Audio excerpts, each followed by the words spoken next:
There's something happening inside the moon, something that nobody expected. Not a dramatic shift you'd see on the outside, but deep down, where things seem frozen in time, scientists have uncovered a hidden layer of what you could only call moon goo. Remember those school lessons about the crust, mantle, and core? Much like the Earth, the moon is made up of layers: a crust, mantle, and core. However, the moon's core is much smaller compared to ours. Earth's core is huge. It makes up about a third of our entire planet's mass. The moon's core makes up only about 1 to 2% of its mass, and its diameter is about 1/5 the diameter of the moon itself. It's surrounded by a hard, rocky mantle. But it turns out that between these two layers, that mysterious goo layer, and it's way more important than you might think. The layer is soft and partially molten, ebbing and flowing like the tides in our oceans. It rises and falls, stretching and shifting as if it were alive. Its movement isn't chaotic, but subtle and regular. We always knew that the moon influences our seas and oceans, causing tides with its gravity. But it turns out that we influence it back. The goo ocean reacts to the gravitational dance between Earth and the Sun. Also, the molten layer could be made of ilmenite, a very intriguing material. Ilmenite is rich in titanium, a strong and lightweight metal that we really love over here on Earth. Titanium is used in everything from airplane parts and spacecraft to medical devices, even in everyday items like bikes and laptops, all because it's incredibly strong and very resistant to corrosion and heat. So, if the moon might have a molten layer rich in ilmenite, that would be awesome. Astronomers are already planning for lunar bases, and if we had a material to build structures, spacecraft, or even tools for astronauts right there, that would be a game changer. Otherwise, we'd need to transport materials from Earth, which is extremely costly. This is our first tangible sign that the moon is not just a cold, boring rock. Instead, it's dynamic, living, and breathing, with moving forces beneath the surface. NASA used new special tools to discover this: the Gravity Recovery and Interior Laboratory and the Lunar Reconnaissance Orbiter. These are both space missions designed to study the moon, but they don't just look at the surface like a telescope. Instead, they help measure things we can't see with our eyes, like the moon's gravity and how it changes over time. Grail sent 2 small spacecraft around the moon named Ebb and Flow. Clever. The idea was for these spacecraft to fly close to each other and measure tiny differences in the moon's gravity as they go. It's like they were feeling the moon's invisible pull in different places. If the moon's gravity was stronger in one spot, the spacecraft moved closer together, and if it was weaker, they moved farther apart. This helps scientists understand what's going on inside the moon, even if they can't actually go there. And the spacecraft intentionally crashed into the moon in December 2012 to end the mission. The Lunar Reconnaissance Orbiter is a bit different. It takes super deep other important information about its surface. By combining the information from both Grail and LRO, we were able to find this goo layer. But this discovery actually challenges everything we thought we knew about lunar geology. How did this molten layer get there? How long has it existed?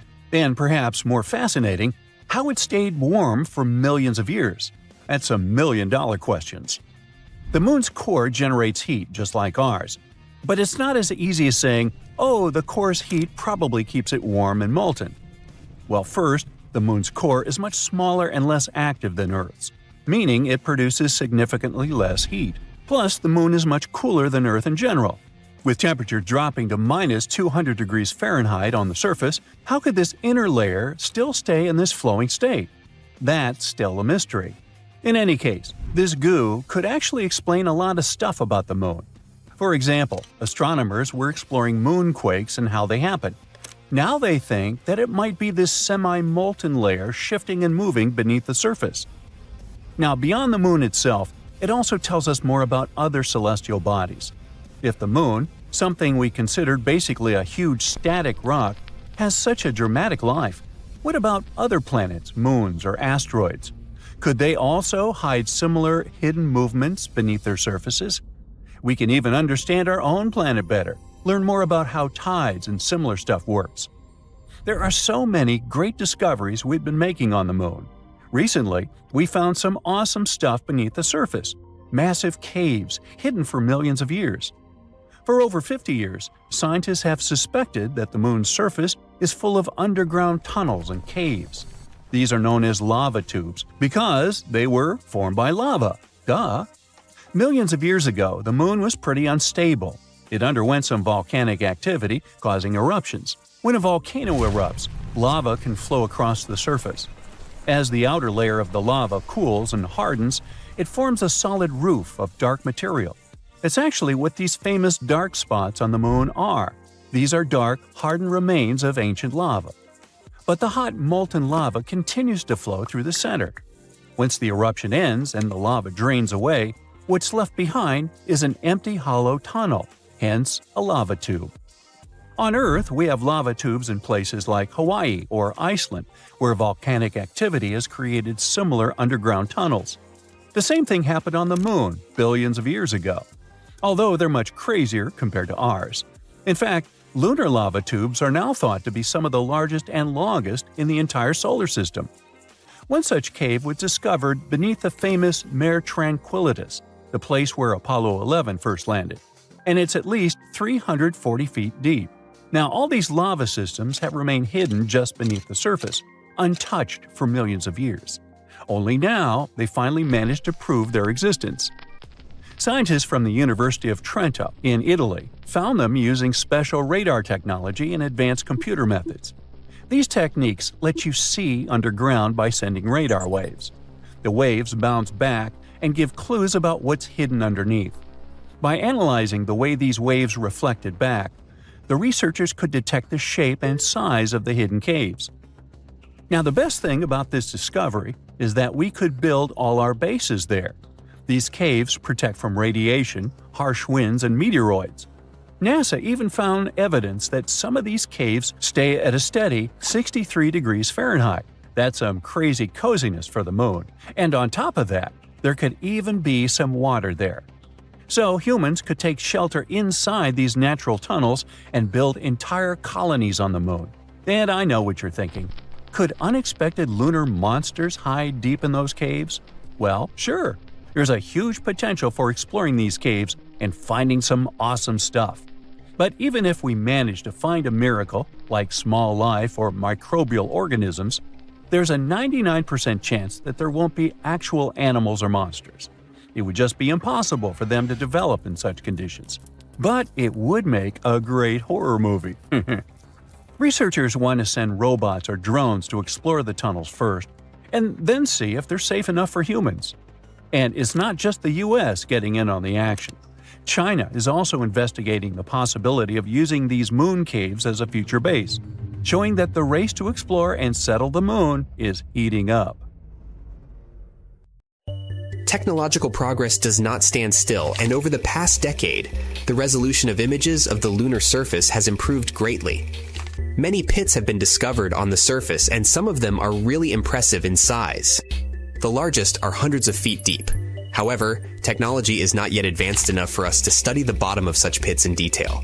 That's why a recent discovery is surprising. It turns out that huge pits can extend deep into the rock of the moon. It's a groundbreaking discovery. Let's figure out why. So look at this giant underground cave. Leonardo Carrere and Lorenzo Bruzone from the University of Trento were thrilled to finally confirm the existence of such structures on the moon. They analyzed images taken by the mini RF instrument on board the Lunar Reconnaissance Orbiter in 2010. The original images didn't have excellent resolution, so the authors had to do a huge amount of work, using modern data analysis and modeling techniques. But first things first, why does it all matter so much? Well, instead of building homes on the surface of the moon, we might be able to live inside these natural caves. They could offer protection from dangerous things like harmful space radiation, extreme temperature swings, and even meteorites. According to planetary geologist Wes Patterson from Johns Hopkins, even though we'd still have to bring materials from Earth to make those caves habitable, using them would be a lot easier and cheaper than building bases on the surface. Based on the collected data, the cave is about 150 feet wide and up to 260 feet long, which is just a bit smaller than a football field. It's located in a deep pit called the Mare Tranquillitatis Pit, which likely formed when an ancient lava tube collapsed.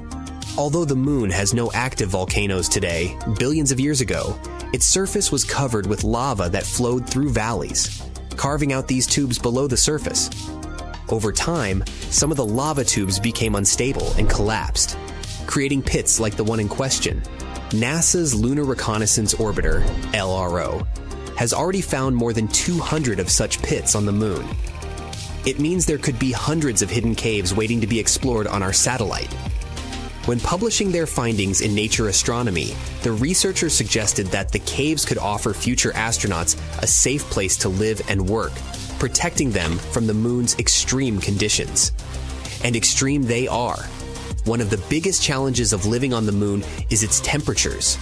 The lunar surface gets extremely hot during the day, reaching about 250 degrees Fahrenheit, and then the temperature drops below minus 200 degrees Fahrenheit at night. But inside the caves, the temperature could stay much more consistent. A separate study done in 2022 used computer simulations to predict that some of those caves could maintain a comfortable temperature of about 63 degrees Fahrenheit. Much easier to manage, right? Unfortunately, getting to the caves won't be easy. The Mare Tranquillitatis Cave is over 400 feet below the surface, at the bottom of a steep slope covered in loose debris. It would take some clever engineering to get up and down that slope. The options could be using jetpacks, a lunar elevator, or some other kind of technology. We must find a way to transport astronauts safely. There's also a lot more to discover. Radar technology could help scientists find even more caves and lava tubes on the moon. In the future, a spacecraft with higher resolution radar could even map the insides of the pits that LRO has already found. According to the researchers, this kind of complete survey could help them figure out the best locations for future lunar bases and other explorations. And there's another potential bonus. Those caves could contain water. Scientists have already found frozen water on the moon, under the surface, and in permanently shadowed craters. Tiny amounts are also scattered across the lunar dirt. Water is a critical resource for any moon base, and finding it in the caves could make the idea of living there even more realistic. All in all, this discovery could be a game changer for lunar exploration. Living in natural caves on the moon might be a more practical and safer option than building something on the surface. It could also bring us one step closer to making the moon a place where humans can live and work for the long term. What if our moon was hollow? Would we be able to hide inside in case some terrible catastrophe destroyed our home planet? Well, the supporters of the hollow moon theory believe that it's actually a real option. The hollow moon is a hypothesis claiming that Earth's moon is either completely hollow or has quite a lot of place inside. The thing is, the moon is less dense than Earth, and it seems to support the idea of its hollowness. But according to science, the reason is the fact that Earth's upper mantle and crust are less dense than the heavy iron core of our planet. Then, there's also the claim that the moon rings like a bell. For almost a decade, between 1969 and 1977, seismometers installed on the moon by the Apollo missions kept recording moonquakes. The moon was reported to be ringing like a bell during such quakes, especially shallow ones. On the 20th of November, 1969, Apollo 12 deliberately crashed the ascent stage of its lunar module into the surface of our natural satellite. According to NASA, after that, the ringing continued for almost an hour. This made some people argue that the moon must be hollow like a bell. Later, lunar seismology researched those shallow moonquakes and showed that they acted differently than quakes on our planet, mostly due to differences in type, texture, and density of the lunar and Earth's rock layers. The speed of sound waves in solids is determined by the medium's compressibility and density. No one has ever found any evidence of a large empty space inside the moon. And still, in 1970, Michael Vassin and Alexander Sherbakov suggested a hypothesis that the moon could be a spaceship designed by mysterious extraterrestrial beings. In 1965, writer Isaac Asimov made an observation that added fuel to the fire of conspiracy theories. He marveled at the sheer astronomical accident that the moon fits so snugly over the sun during total eclipses. The sun's greater distance makes up for the incomparably larger size of the star. As a result, it seems to us that the moon and the sun are the same size. The author added that there was no astronomical reason why the sun and the moon should fit so well.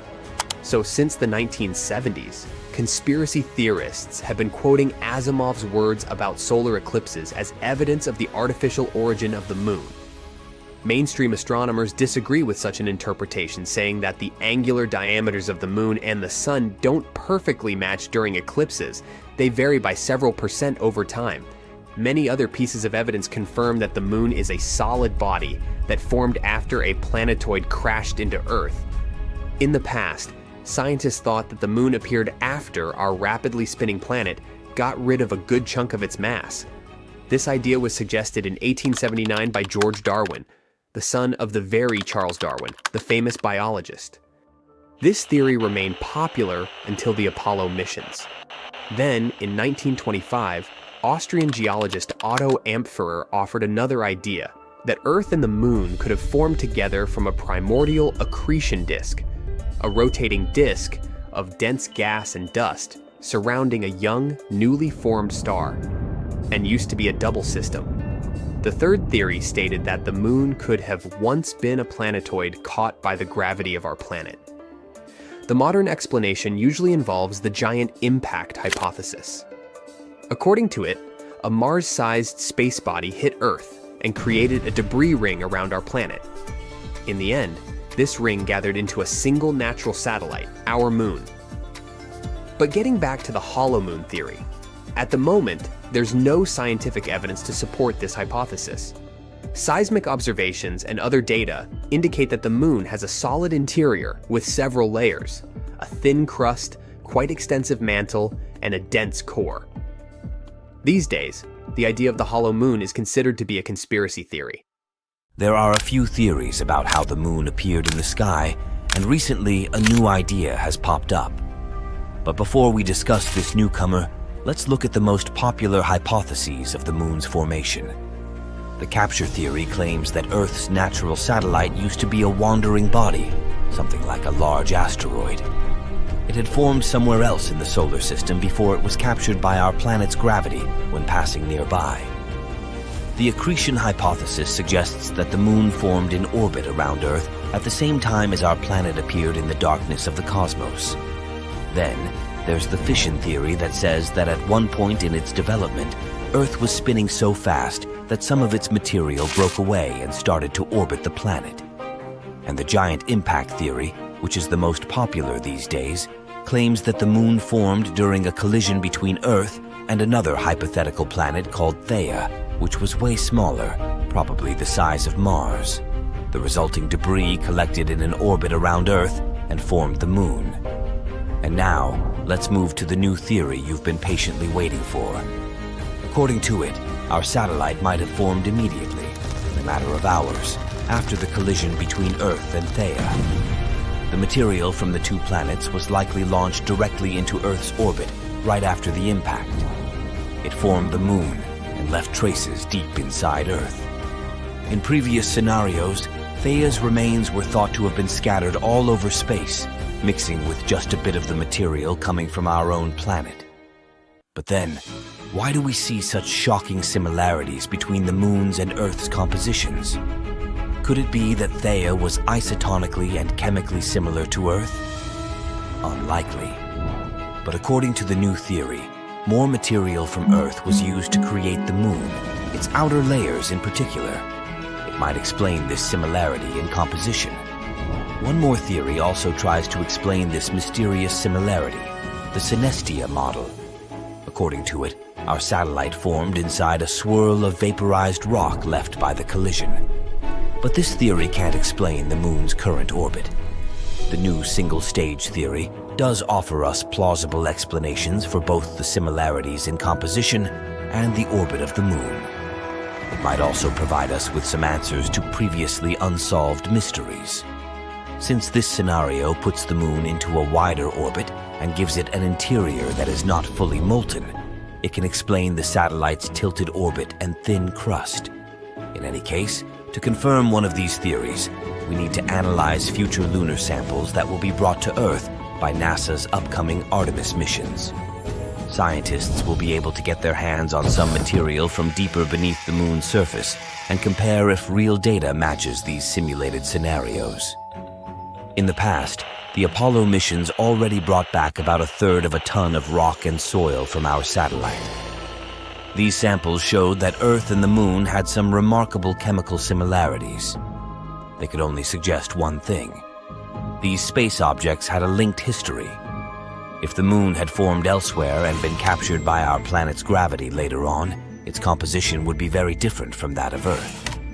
But if the Moon had been created at the same time as Earth, or if it had broken off our planet, the type and proportion of minerals on the Moon would be the same as on Earth.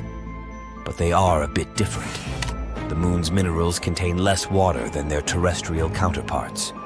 The satellite is also richer in materials that form rapidly at high temperatures. That's why the most accepted model of the Moon's formation these days is the giant impact model. Meteorites coming from the Moon are a great source of data for studying the origins of our satellite too. They can tell us even more about the Moon than Apollo samples, all because such meteorites come from all over the surface of the Moon. Meanwhile, Apollo samples were collected just in one place near the equator on the near side of the Moon. Soon we might start constructing loads of stuff on the Moon. All because India's moon mission has recently detected sulfur near the Moon's south pole. This chemical element can come in extremely handy for creating infrastructure on our satellite. It's the first time this chemical element has been discovered on Earth's natural satellite. This sought-after element is mostly found near Earth's volcanoes. Its appearance on the Moon speaks volumes about the satellite's volcanic history and its past atmospheric conditions.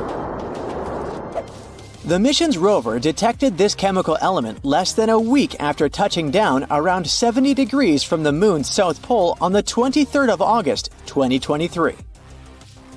This historic landing on the lunar surface made India the 4th country to safely land a mission on the Moon. It's also the first spacecraft to touch down so close to the south pole of our satellite. It's an area of strategic importance because it's believed to be home to deposits of water ice. If it turns out to be true, future missions might be able to harvest it and turn this water ice into drinking water or even rocket fuel. For 2 weeks, the lander carried out the data collection, mainly focused on the analysis of the Moon's soil and its extremely thin atmosphere. Meanwhile, the solar-powered Pragyan rover started its quest to find frozen water on the Moon. As for the lander, it demonstrated another amazing feat on the 3rd of September. The spacecraft fired up its engines and lifted itself for about 16 inches into the air. Then it made a tiny hop to land 12 to 16 inches away from its original position. It's kinda a big deal. Being able to get a lander back off the surface of the Moon is essentially for future missions, showing that they can safely return soil samples or even astronauts back home after a lunar mission. In September, the Indian spacecraft was put into sleeping mode.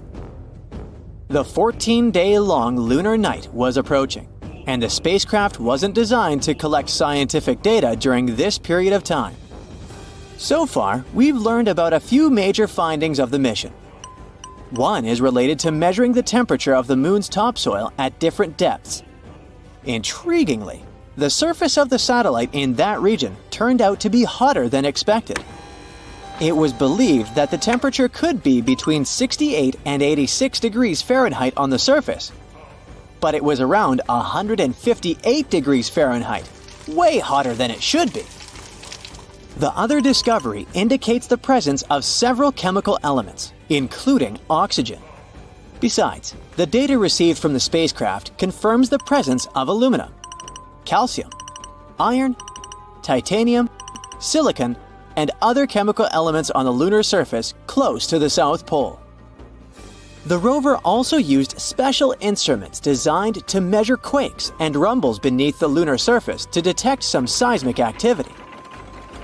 It brings us back to the sulfur detected thanks to the rover's spectroscope.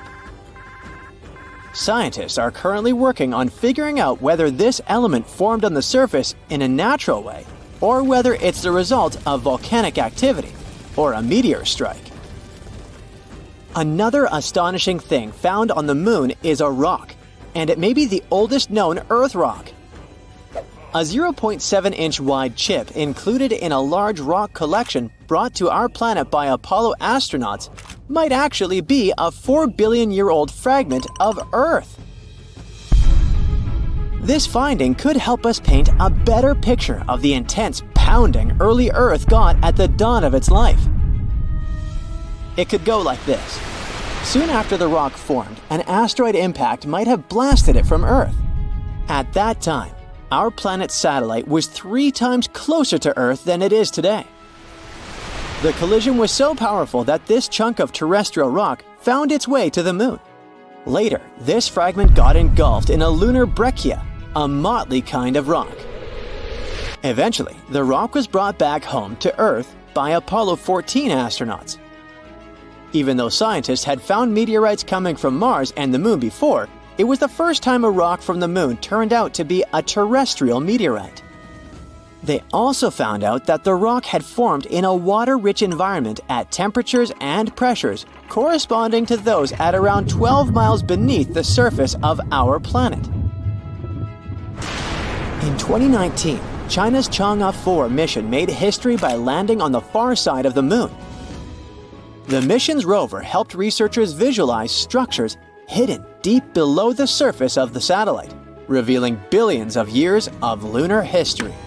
The Yutu-2 rover made this discovery with the help of its lunar-penetrating radar.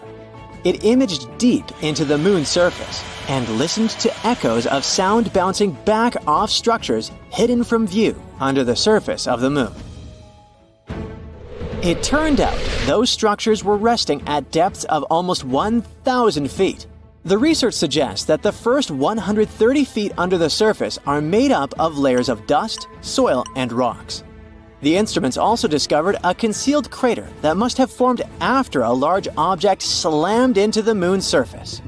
Long, long ago, ancient lava was likely to be flowing deep underground. Researchers believe that the broken rocks around the formation might be debris produced by the impact. They also found that the volcanic rock layers were thinner the closer they were to the surface. Such a thickness variation of lava flows might mean a decrease in the number and magnitude of eruptions over time. So, lunar volcanic activity gradually dwindled since the Moon's formation around 4.5 billion years ago. On the far side of the Moon, there is one of the largest and oldest impact craters in our solar system, the South Pole Aitken Basin. Unfortunately, from Earth, you can only see its outer rim, which looks like a huge chain of mountains. It's a ginormous 8-mile deep dent, stretching for more than 1,500 miles in diameter and covering 1/4 of the Moon's surface. Astronomers are sure that this crater appeared when an asteroid collided with the Moon around 4 billion years ago. And now, look at this gigantic chunk of metal the size of 4 states of Connecticut. As for its weight in pounds, it's enough to say that the number contains 18 zeros. This mysterious mass is hidden about 180 miles under the Moon's surface, somewhere in the middle of the South Pole Aitken Basin. It was discovered when GRAIL, which stands for NASA's Gravity Recovery and Interior Laboratory Mission, gathered data about our natural satellite. When examining this information, scientists noticed that in one place on the Moon's surface, there was a weird change in gravity. After researching this phenomenon, they concluded that something mysterious was weighing down the basin floor there. So far, researchers haven't figured out the origin of the bizarre lump, but there are several theories. One of them claims that the finding is a chunk of dense oxide, which appeared when the Moon was just taking its shape. At that time, the satellite was still covered with ancient oceans of magma, and the lump could be formed at the final stages of its cooling. However, most scientists support another theory, according to which the puzzling mass is part of the giant asteroid that once created the South Pole Aitken Basin. Since the thing is metallic, it's probably the iron-nickel core of the asteroid. There might be a labyrinth of lava tubes on the Moon. Not so long ago, astronomers received the results of underground topography and discovered a massive cave under the surface of Earth's satellite. It could be the result of the lunar volcanic activity that happened more than 3 billion years ago. Streams of lava hardened, creating a thick, hard crust on the outside. But inside, it kept flowing, melting the rock and creating tunnels and caves. Numerous small pits in the Moon's surface discovered by NASA seem to be the openings to such lava tubes. If this theory is confirmed, the underground tunnels might serve not only as a convenient location for human-crewed space missions, but also as much-needed water sources for astronauts. Our moon exploration project started out in 1969. Sure, there have been some problems along the way, but astronomers are certain we'll get back up there pretty soon and with better knowledge and technology.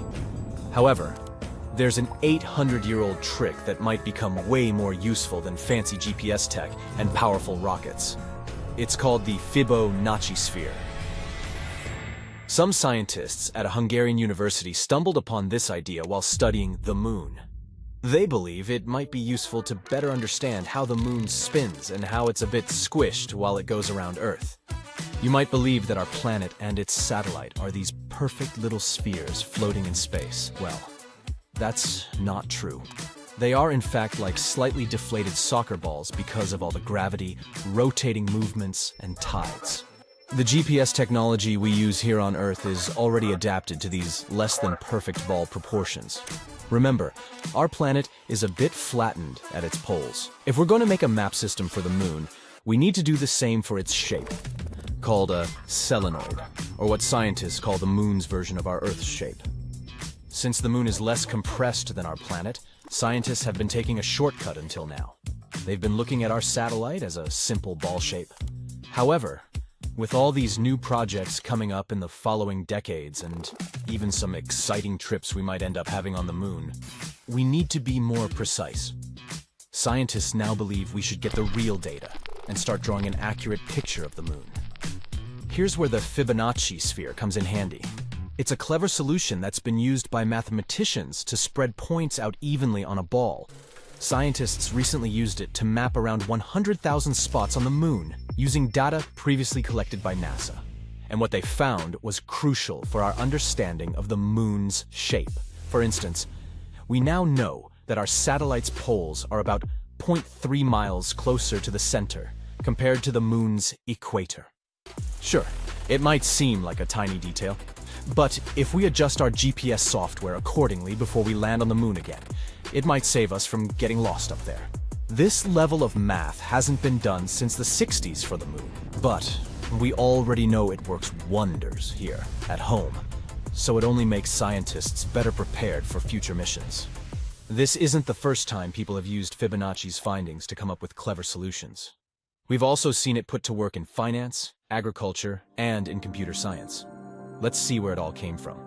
Legend has it that the Italian mathematician Fibonacci wasn't really that interested in mathematical sequences at first, but rather in rabbits? So, he came up with this interesting puzzle. What happens if you place a pair of rabbits in a certain space for a year? He also set some theoretical rules. For starters, all those bunnies come in boy-girl pairs, and they can start reproducing after just a month. Each month, each bunny pair adds one more pair of bunny offspring. The last rule was that all bunnies would be invincible for the year. Doing the math, he got this series of numbers. 1, 1, 2, 3, 5, 8, and so on. If you look at this series again, you'll notice that every number is the sum of the two before it. The first two, that's your starting bunny pair. Next, you'll see the number 2, which is the first pair and their first offspring pair. Word caught on about this interesting sequence, and math lovers began studying it more closely. They started seeing this pattern very often in nature, like in how leaves grow on a plant or how seeds arrange on sunflowers. There's even a little experiment you can do to check it out. Start by grabbing some paper and a pen. Try drawing the Fibonacci spiral. Start with a tiny circle, then go bigger and bigger using those Fibonacci numbers. The first circle should just be a tiny dot on the paper, or the equivalent of 0. Next circle, 1 unit. Another circle, still 1 unit. Keep it going and you'll see that the circles form this spiral pattern. Even as it continues to grow, it keeps its shape. You might have also stumbled upon the Fibonacci spiral as a symbol of hypnosis. In all fairness, there's little evidence you can confuse someone by making them stare into a spiral for a while. But its effects on our focus and our optic nerves can't be ignored. After you've stared at a spinning spiral, you might see how objects get smaller or bigger, depending on the direction of the swirl. It's easy to understand why some experience this sensation as hypnotizing. This interesting series of numbers appears in our day-to-day lives, even if we don't notice it. It can also be used in more practical instances, like converting miles to kilometers. Let's look at the series 1, 2, 3, 5, 8, 13. Pick any two numbers side by side. Say 13 and 21. Do the calculations and you'll notice that 13 miles is about 21 kilometers. Same with 34 and 55. Music and math might not seem like they're connected. But if you had asked the great Mozart, he probably wouldn't have agreed. It seems he was very passionate about numbers from early on in his career. He loved finding cool number patterns in music, like some sort of hidden messages. His own sister even remembered him doodling math all the time, even on the sides of his music sheets. Some scholars believe he might have even played around with the Fibonacci numbers. If that's really the case, then he might have used the ration to balance out parts of his tunes. What about other types of art? Well, it's also said that Leonardo da Vinci used the golden ratio in his masterpieces, like the Vitruvian Man and the Mona Lisa. Also, when it comes to great pieces of architecture, the Parthenon might have used this pattern too. Anytime you see buildings with columns spaced just right, you can be certain that's where the builders drew inspiration from. The Great Pyramid of Giza is another great example. There's no official record to prove it, but the pyramid's shape is so close to the golden ratio that it's kind of obvious. You'll also see this pattern appearing naturally in our environment. Go out in our garden and check to see if you have any pine cones lying around. See those scales? They're set up in a pattern according to the Fibonacci sphere. Even the bones in our body seem to be growing based on the same proportions. We've got one torso, one head, and one heart. Then there's stuff that comes in pairs. Our arms, legs, eyes, and ears, for instance. For the number 3, think about the composition of our limbs and the 3 main sections in our hand. The wrist part, the middle palm part, and our fingers, which are also split into 3, by the way. Oh, speaking of fingers, their bone lengths have this ratio too. This design helps our fingers move smoothly, especially when grabbing objects. The Fibonacci sequence can be seen in the way ocean waves curve, and how rivers split and flow too. Weather patterns can also follow this rule. Some whirlpools and hurricanes form and spread out in the same way the Fibonacci spiral does. Zoom out, and you'll see that spirals aren't just found here on Earth. They're also everywhere in space, and it isn't random. Most galaxies, including our Milky Way, are spirals. Think of it like this. Generally, stars in a young galaxy don't all appear at once. Some are faster when developing, others take their time. This makes gravity pull in different ways, making the young galaxy spin like a disk. As it spins, different levels of gravity stretch it into getting these spiral arms.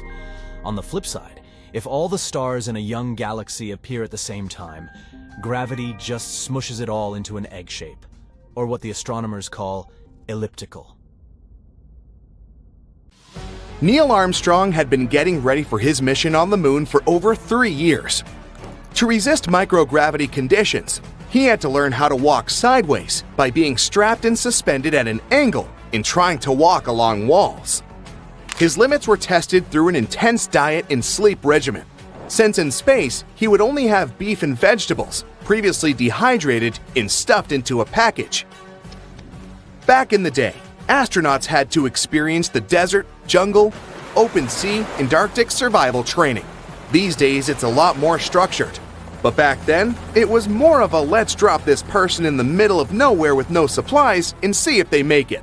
Before landing on the moon, He had to gather and study rock samples in the Grand Canyon, explore ancient volcano formations in the Nevada National Security Site, and look into gas and lava vents, lava lakes, and pit craters in various locations in Hawaii. On July 20th, 1969, Armstrong was given a hearty breakfast before blastoff. Steak, eggs, toast, juice, and coffee. He received what doctors call a low-residue meal, which means he wouldn't have to go to the bathroom soon after. It took him 109 hours and 42 minutes to reach the surface of the moon, in an area called the Sea of Tranquility. He had to travel 240,000 miles to get there. The crew could have gone for the Ocean of Storms or the Central Bay, but this place was chosen for landing because it had good visibility, was relatively smooth, and was easily reachable with as little propellant as possible. When he was at about 500 feet above the surface of the moon, Armstrong had to maneuver the spacecraft manually to make sure they wouldn't land in a dangerous crater. He continued to hover for about a minute and a half, moving it sideways until he felt comfortable to land. As soon as his device landed safely, he immediately radioed to Mission Control, located in Houston, Texas. The now famous message, "The Eagle has landed." Steadily, he went down the Lunar's module's ladder, while a television camera was attached to the craft to record his progress. The camera also transmitted the signal back to Earth, where hundreds of millions of people were anxiously waiting. At precisely 10:56 p.m. EDT on the same day, Armstrong placed his feet onto the lunar soil, saying, "It's one small step for man, one giant leap for mankind." The schedule said that the astronaut needed to sleep before the first moonwalk, but he chose to go outside earlier than planned, since he obviously couldn't sleep. If Armstrong had walked on the moon without special equipment to breathe, he would have smelled a weird odor, sort of musty and sulfuric. Still, he had the chance to smell it when he returned to the lunar module. The thing is, the dirt had clung to his feet, so the odor spread all over the cabin. He described it as wet fireplace ashes, or how the air smells after fireworks shows. Who would have thought you needed to pack a scented candle when going to the moon?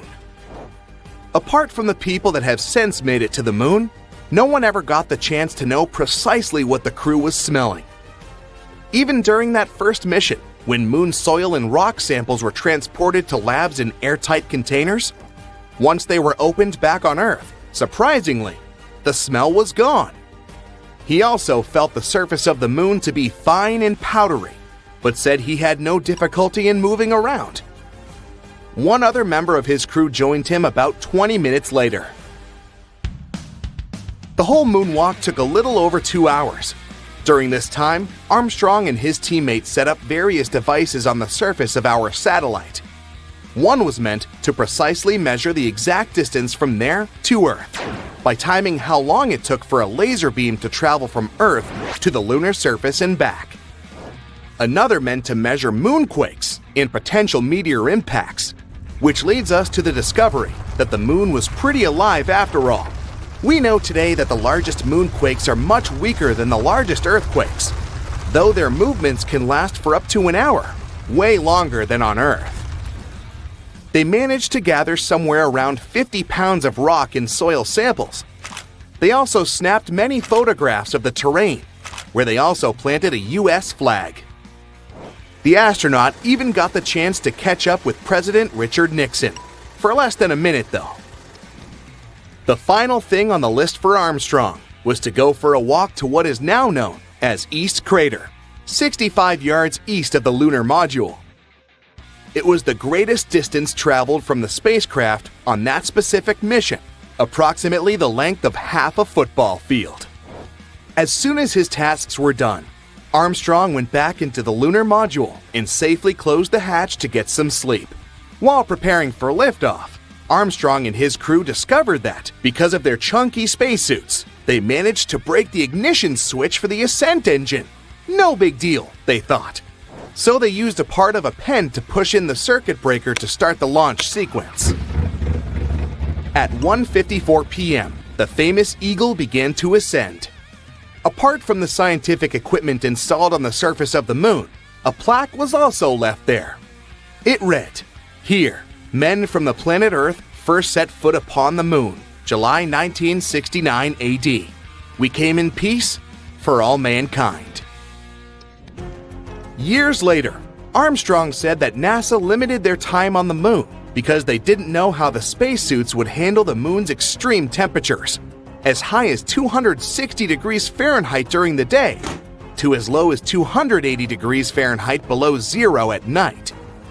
Things got a bit more complicated when Armstrong landed back on Earth, since he had been exposed to unknown space particles. The result? He and his team had to be placed in planetary protection quarantine on their return, as soon as their space capsule safely splashed down in the Pacific Ocean on July 24th. That specific quarantine for the Apollo 11 astronauts is one of the reasons why we have microwaves in our kitchens today. When they first returned from the moon, they initially spent their first few days in a mobile quarantine facility, or MQF. Sure, the MQF featured comfortable chairs, bunks, a toilet, and showers, but it didn't leave a lot of space for fancy cooking. Since there was no room for a standard oven or grill, and to also reduce the potential fires that might have occurred, NASA had to get creative. That's how the original countertop microwave oven was developed, to easily help astronauts get their meals without the hustle of a fully equipped kitchen. These days, you can see that first microwave in a museum in Oakland, California. After returning to Earth, Armstrong claimed he would never reach for the stars again. But he didn't stop exploring, though. Back in 1985, he joined a professional team of other greatest explorers to the North Pole. He was joined by mountaineer Edmund Hillary, aviator Steve Fawcett, and photographer Patrick Morrow, reaching the pole on April 6, 1985. Armstrong claimed he wanted to see what the Earth's icy pole looked like from the ground, since he had only seen it from the surface of the moon. The Apollo 11 mission was nevertheless unforgettable for Armstrong since. In 2015, the Smithsonian Institution uncovered that he had kept hidden a cloth bag full of small parts from the lunar module. It included his waist tether, some utility lights, and their brackets, an emergency wrench, and the optical sight that was mounted above Armstrong's window of the space module. It also contained the data acquisition camera that recorded the iconic footage of Armstrong taking his small step on the moon. Armstrong kept it to himself for many years, until his widow, Carol, eventually found it. He even kept it a secret from his official biographer, who had many times asked if he had kept any memorabilia from his famous mission. He didn't sneak those objects back on Earth, though. He just mentioned it to be a bunch of trash he wanted to bring back. Okay, I officially give up on the hope that the moon is made of cheese after all. Wow, not even Gouda. The shiny lunar ball, or a curved banana, or half of a coin, depending on what phase it's in, has different layers inside, just like Earth. One of these layers is called the inner core. About 20 years ago, scientists were observing how the moon rotates. Using that data, they concluded that it had a fluid outer core, but the inner core was hard to study, so they didn't know if it was solid like a rock or molten like a hot liquid. But things are clearer now. Astronomers have collected data from different missions, including the Apollo missions, where astronauts went to the moon and gathered information themselves. Plus, they've used a special technique called seismic data. This method is all about studying how sound waves move through things. Take earthquakes on our planet as an example. When an earthquake happens, it creates waves that travel through the ground. Scientists can detect and analyze these waves to learn more about Earth's interior. The same idea can apply to other objects in our solar system, or planets, or, in this case, the moon. When quakes or moonquakes happen, they generate sound waves, and by carefully listening to and studying these waves, scientists can create a detailed map of what's inside the object. They can figure out things like different layers, what they're made of, and how they're arranged. To check the moon's deep interior, scientists also use something called laser ranging. This method measures the distance between the surface of the Earth and the moon very precisely. And ta-da! Our natural satellite's inner core is a dense, solid ball made of iron, just like Earth's. It's about 310 miles wide, which is nearly 15% the size of the entire Moon. Researchers also have stumbled upon evidence that supports the theory that the layer between the Moon's surface and its core, called the mantle, has been moving around as the Moon evolved over time. This movement is something we call lunar mantle overturn, and it could explain why we find elements rich in iron on the lunar surface. Mantle material ends up being carried upward, and the volcanic rock remains in the Moon's crust. Some of the materials in this rock were too dense, like me, so they just sank back through the lighter crust material all the way to the core mantle boundary. It's like a cycle where the Moon's mantle material goes up during volcanic activity, carries iron-rich elements to the surface, and then sinks back down. There's another mystery scientists have been trying to solve: what caused the Moon's magnetic field to weaken and nearly disappear over time? It seems that now that we know about the iron core and the global mantle overturn, we might get some more answers about the Moon's magnetic field. Knowing what the inner core is like can help us better understand the Moon's history as well as the history of our entire solar system. Now, one of the theories that's widely accepted about the origin of the Moon says there was a massive collision between Earth, in its early stages, and another mysterious object in our solar system. It's called the Large Impact Theory, and this collision was so strong it ripped off a big chunk of the primitive molten Earth. I mean, not so big compared to what's left. If you put a US nickel next to a green pea, you get a good idea of how big our planet is compared to the Moon. Now, this chunk was set into orbit around our planet, and this might have happened about 95 million years after our solar system formed. The object that collided with Earth could have been about 10% the mass of our home planet and roughly the size of Mars. Well, it makes sense. Earth and the Moon do have similar compositions after all. Of course, there are other ideas about how the Moon formed. One says that the gravitational force of our planet captured it. This means that the Moon was just an object innocently passing by when suddenly it got attracted and pulled into Earth's orbit. There's even a hypothesis that Earth stole the Moon from Venus. Ooh. In that case, the Moon shouldn't complain. I guess the view is way better here. So yeah, the Moon and Earth are similar when it comes to rocks and some minerals. But the Moon doesn't have the same atmosphere as our planet. Its atmosphere is thin and consists of some weird gases that include potassium and sodium, which is not something you can find in the atmosphere of Mars, Venus, or Earth. And the rocks on the Moon don't contain water. But that doesn't mean there's no water at all up there. A long time ago, in the 17th century, astronomers saw large dark spots on the Moon's surface. One of these astronomers thought these spots looked like oceans, and he called them maria, which means seas in Latin. Other astronomers also made maps of the Moon, and they used the term maria to describe these dark spots. For example, Mare Tranquillitatis translates to Sea of Tranquility, where Apollo 11 made its touchdown. But it seems those dark spots are not actually oceans. They are plains made of hardened lava that erupted long ago. These volcanic eruptions left behind smooth flat areas called basalt plains. In the late 1800s, one skywatcher studied the Moon and found it didn't have an atmosphere. Without an atmosphere, there are no clouds and no air to keep water from evaporating. So scientists thought that any water on the Moon would just disappear right away. They believed the Moon was totally dry. But then, in 1961, one physicist had a different idea. He pointed out there could be water on the Moon in special areas called permanently shadowed regions. These are spots on the Moon where the sun doesn't shine, so they stay dark all the time.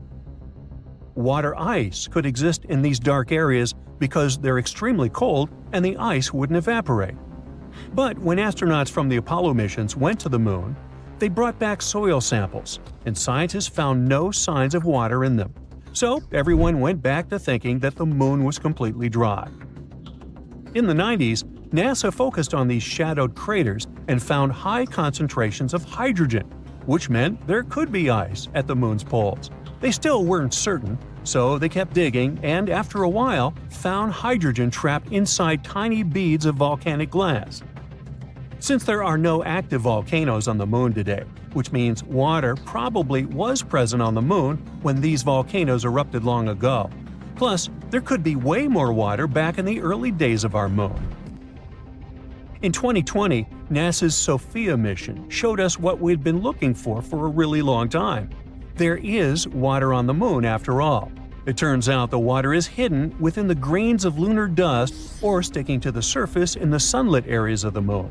So there are no oceans like we have on Earth, but at least there's something. The question remains, how did water even get there? It seems the Moon had a chaotic history back at the time when it was forming, as probably most of the planets and moons in our solar system.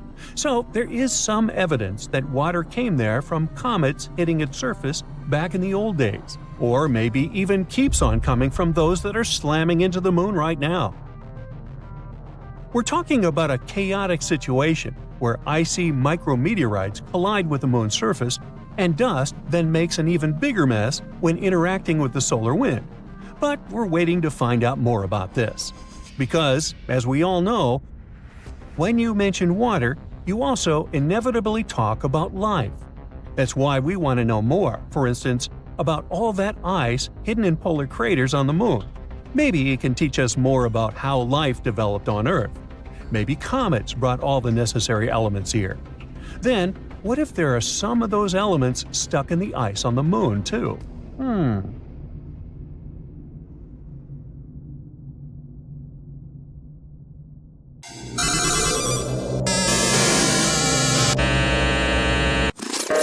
About a century ago, people envisioned the 21st century as a time filled with quirky inventions. They weren't far off the mark. We're now one step closer to establishing an actual settlement on the Moon.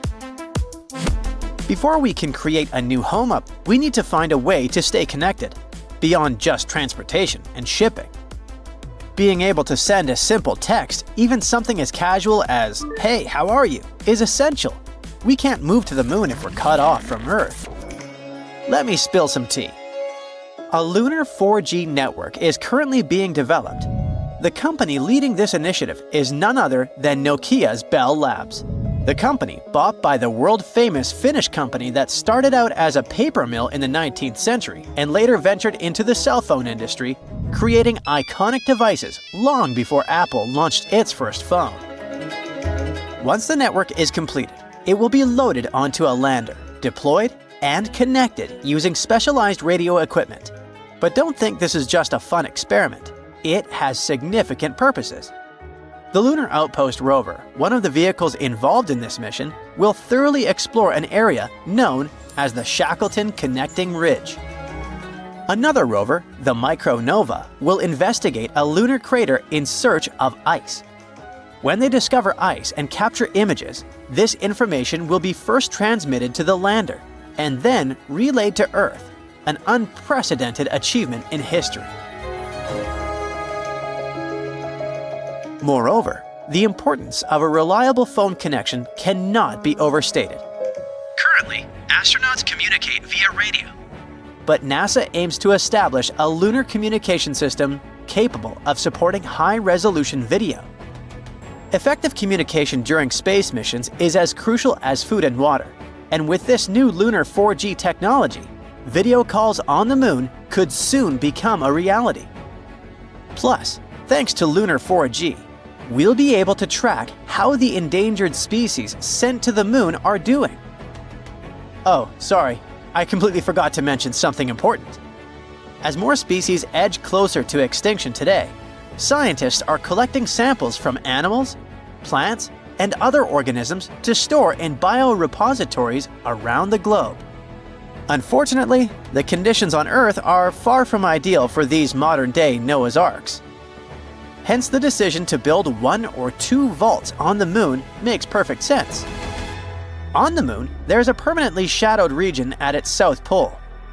It may seem like a fortunate coincidence, but some lunar craters may meet the criterion of temperature, -320 degrees Fahrenheit, which is precisely what we need for long-term self-storage.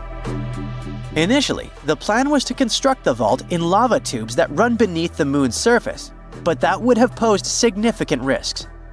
This design requires a special solar-powered cooling system, and any accidental loss of power could be catastrophic, resulting in the destruction of all the samples. However, if we built it in a forever frozen shadowed area, the vault wouldn't need any energy or human maintenance. Bingo! It sounds almost too good to be true, and indeed there are several complications. For instance, dust is an omnipresent issue on the moon, infiltrating everything. If the storage requires seals, a dust mitigation system must be developed, which has not yet been created. So for now, it remains a theoretical concept rather than a practical solution. 40, 50 feet, why don't you turn around and let them get a view from there and... I know you want to learn about real things, not just concepts. Here's something real for you. The moon is full of human waste, carefully packed into bags. According to estimates, there are around 96 of these bags you'd probably prefer to never open. But you never know what exactly is hidden inside. It could be any product of the human body out there. So, if we ever make it to the moon and you accidentally stumble upon a mysterious bag, my advice is to resist the urge to open it. Instead, you can hand it over to scientists. They say they're eager to get their hands on them. Humans are incredible, in a rather unfortunate way. We haven't even established a proper settlement on the moon yet, but there's already around 200 tons of junk scattered about. It piles up there as if it were a teenager's room rather than a celestial body. Alongside those rather unappealing human waste bags, you'll also find cameras, drills, towels, brushes, rakes, a multitude of other technical items, and surprisingly, a falcon's feather. I'll explain that in a moment. At the end of Apollo 15's final moonwalk, David Scott pulled out a falcon's feather and a hammer to demonstrate Galileo's theory that in the absence of air resistance, different objects fall at the same rate. Amidst all that junk, there's an actual piece of art, so we could say that the moon, if it doesn't have the very first art museum, at least boasts a small exhibition. The crew of Apollo 15 took a 3.5-inch tall aluminum figure to the moon. Created by a Belgian artist, it's called the Fallen Astronaut, and it was laid on its side with a plaque listing the names of astronauts and cosmonauts who contributed to exploration. But the list of odd objects on the moon doesn't end there. If you ever find yourself in need of cash, you can find it on the moon, since a stack of $2 bills was simply forgotten there. Yep, a lot of material has been collected since 1969, when humans first stepped on the moon. It's one small step for man, one giant leap for mankind. Our natural satellite was first seen in a telescope in 1609. But what about its true age? To understand that, we need to start with how the moon first formed. Back in the mid-80s, a conference in Hawaii brought together a bunch of scientists to figure out where the moon came from. They came up with a pretty cool idea. The moon probably formed with the stuff that our planet Earth donated. Picture this. A Mars-sized object crashed into the early Earth, flinging molten materials into space, which eventually came together to become the moon we see today. This theory clears up a lot of mysteries. For instance, it used to baffle folks why the moon has such a small iron core. The answer is simple. It formed from Earth's outer layer, which isn't rich in iron. And that pale crust of the moon? It's just minerals that floated to the top when the molten moon cooled down. At first, the moon was super close to Earth, but it's been slowly drifting away at about 2 inches a year, even while you're watching this video. Figuring out when this all went down, though, is a bit tricky. The Apollo astronauts brought back a bunch of moon rocks, which helped scientists estimate their ages. The oldest ones are around 4.35 billion years old, which is about 200 million years after the solar system kicked off. So, here's the thing. There's no exact date for when the moon formed, but there are several interesting theories. One idea is that the age of these rocks could mean the moon is around 4.35 billion years old. But some scientists who look at how planets form think that most of the material in the early solar system came together way before that 200 million year mark. They argue that a big impact that created the moon happening that late seems pretty unlikely, which means the moon could actually be older than 3.5 billion years. Another interesting thought is that the moon might have gone through some serious heating events as it moved away from Earth. This is similar to what happens on Io, one of Jupiter's supervolcanic moons. The gravitational pull from a bigger body can stretch and compress a smaller one, generating heat, like when you squeeze a rubber ball. The rocks on both Io and the moon warm up this way. Rocks have radioactive elements that act like internal clocks, helping scientists figure out their ages. The catch is, if the moon heats up too much, it resets those clocks and only starts keeping time again once it cools down. So those rocks that are about 4.35 billion years old might not actually mark the moon's birthday. They could just indicate a time of tidal heating. This suggests, once again, that the moon had to have formed even earlier than that. How about playing golf? Not on Earth, but on the moon. Let's journey back to a time 50 years ago when one astronaut turned the lunar surface into the most unusual golf course ever. Any golfer will tell you how tricky it is to avoid sand traps, but picture Alan Shepard, a NASA astronaut dealing with an entire surface that feels like super fine powder. During the Apollo 14 mission, he took a break to showcase some spacey golf skills for everyone watching from Earth. After his first shot, he excitedly made another. For him, it seemed the ball went forever and ever. Let's dial back to reality for a moment. Thanks to the research by the United States Golf Association, or USGA, we've got some numbers. They found that Alan's first moon ball traveled 24 yards, and his second stretched for 40 yards. Now, how does that compare to the average golf shots back here? In regular gravity, one usually swings to about 216 yards.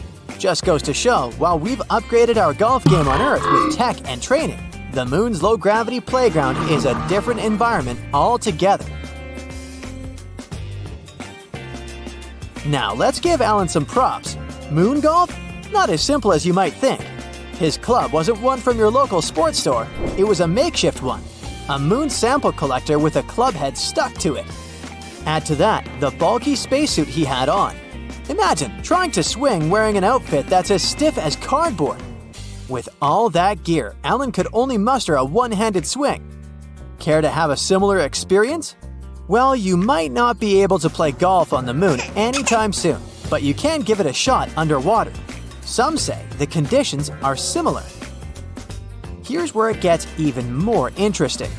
The USGA didn't just take Alan's word on where the balls landed. They wanted to investigate. For starters, they used ultra-clear footage of the Apollo 14 mission. They also used some sharp images from NASA's special moon camera, launched in 2009. Using this imagery, they mapped out the journey of those two golf balls. Alan loved his unique golf club so much, he wanted to bring it back home. No big deal, right? Well, you see, in those days, astronauts would leave behind unnecessary items to make space for moon rocks. But not this club. So during the 70s, this interstellar golf club found a new home at the USGA Museum in New Jersey. Unlike regular golf clubs, this one had a twist. It was crafted from aluminum and Teflon. It was built to fold and fit snugly within the tight spaces of the lunar lander. How did this whole moon golf idea even pop up? Well, in 1970, golf legend Bob Hope paid a visit to NASA. Inspired by Hope's love for golf, an idea came into Shepard's head: moon golf. To turn his dream into reality, he collaborated with a golf professional and NASA's tech specialists. Together, they crafted a club that met NASA's strict safety norms. But hey, Alan didn't want this to be just a surprise stunt. Remember, traveling to the moon required very strict protocols. They couldn't just randomly have a picnic up there, you know? So, Alan made sure NASA officials agreed with this impromptu game of golf. They were initially skeptical, but eventually gave the green light after Alan passionately laid out his plan. He also promised he'd start playing if everything went smoothly on the mission. Determined to make it perfect, Alan prepped like a champ. The story goes that he'd put on his hefty spacesuit and sneak off to secret spots so he could practice. Decades later, he'd still be reflecting on his lunar escapade. He was the only golfer to ever swing on the moon.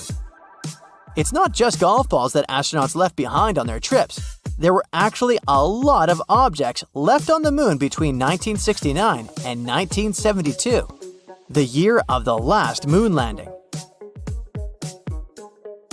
Each time you gaze up at the moon, remember that there's a cute family photo up there, some huge science gadgets, a small statue, a bunch of, well, human waste bags, and yes, some American flags. Years have passed by, and yes, technically those items are still hanging out there, though they've probably seen better days because of the harsh conditions on the moon. Some items had a special place in the astronauts' hearts and were meant to stay on the moon. But hey, leaving some stuff behind also meant they could bring back moon samples. You know the feeling. It's like when you need to make room in your suitcase for souvenirs when you're finishing a vacation. Does NASA have a complete list of things they left on the moon? Well, not really. In fact, one team tried to create a record of some of the items and reached an amazing list of 106 left there from the Apollo 11 mission alone. And that's not counting Neil Armstrong and Buzz Aldrin's famous footprints. The largest items at each landing site were mostly the sciencey stuff, like pieces of their lunar module and experiments to study the moon in depth. Then there were some beautiful tokens, like Apollo 11's plaque and a special disc with messages from leaders around the world. Some say the astronauts also took medals to remember some heroic cosmonauts, and they even left a gold olive branch, an age-old symbol of peace. Now, later moon missions had a little more fun, like Alan Shepard did with his golf game, but the award for the most heartwarming moment goes to Charlie Duke. During the Apollo 16 mission, he left a picture of his family up there. It's like he wanted them to be a part of the adventure. Although, a heads up, those photos, let me explain. There's this tiny little art piece called the Moon Museum. It's a ceramic chip about the size of your nail, and it was crafted by an artist named Forrest Myers. This tiny object showcases miniature artworks from 6 talented people. Among them are even the famous Andy Warhol, the same artist known for his iconic soup cans and celebrity portraits. Forrest Myers said he wanted his mini museum to be on the moon, but there was a problem. NASA officials weren't exactly on board with the idea. However, Myers shared with the press that he handed over this art chip to an engineer working on the Apollo 12 mission. According to Myers, this engineer secretly tucked the Moon Museum onto a leg of the lunar lander. In case you haven't figured it out yet, these lunar landers don't come back to Earth after their mission. Take this with a grain of salt though, as NASA has never confirmed this story. You might wonder, why did they leave all these things? Sometimes it was about making a statement. Other times, it was purely practical.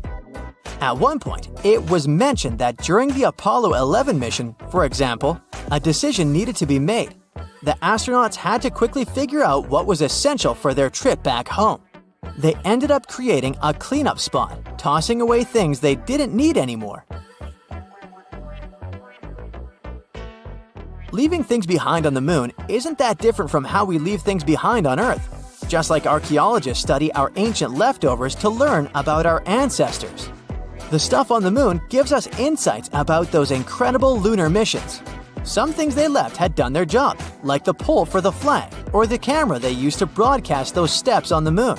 Even the tools astronauts used to collect samples were left because they had more precious cargo to bring back. Moon rocks. When it comes to the current state of all these items, scientists are not entirely sure. We do know that NASA's Moon Observer has spotted some of their shadows. They're still up there. The official gear was built to resist, so it might behave a bit better. But those personal items? They've probably seen better days. Time can stretch or shrink depending on where you are. Climb to the top of an extremely high mountain, and time will pass a teeny tiny bit faster than if you were down in a valley. That's all because of gravity and how it affects time. We hardly notice it in our everyday life, but for scientists and space agencies preparing to send people to the moon, these minuscule differences in time really do matter. We'll get to answer the why question a bit later.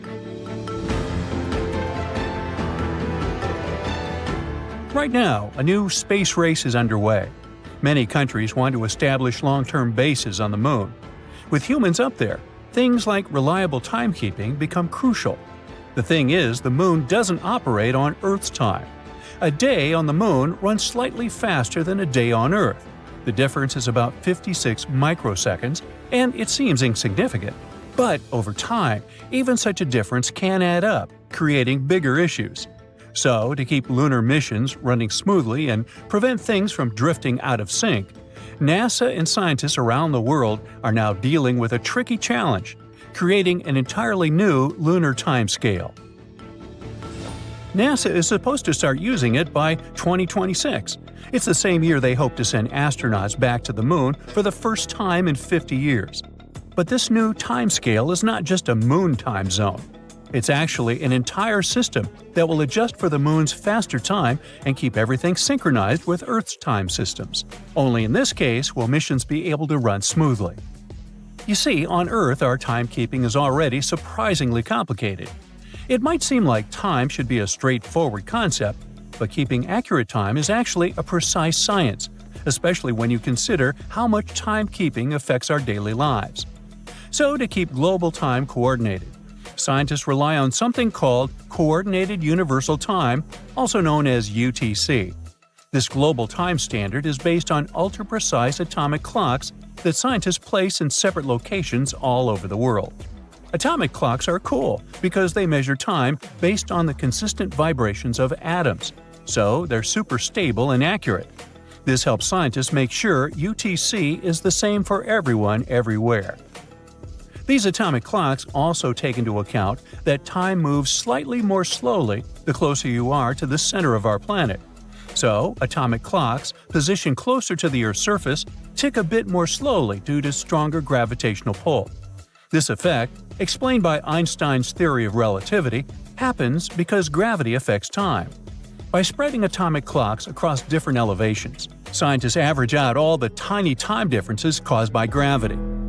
Also, for precise timekeeping, scientists occasionally add leap seconds to account for the small natural changes in Earth's rotation speed. It sounds pretty technical, but this process of keeping everyone on the same time helps make the modern world function. After all, precise timing is crucial for global trading, GPS navigation, and even internet communications. But time on the moon works differently. Our natural satellite has a weaker gravitational field than Earth. That's why clocks on the moon tick a bit faster. This difference means that lunar clocks are very likely to slowly drift away from Earth clocks if there's no correction. It can lead to big problems when astronauts need to keep in close contact with Earth or navigate around the lunar surface. NASA's solution is something called a lunar timescale. Scientists aren't going to adjust moon clocks to match Earth exactly.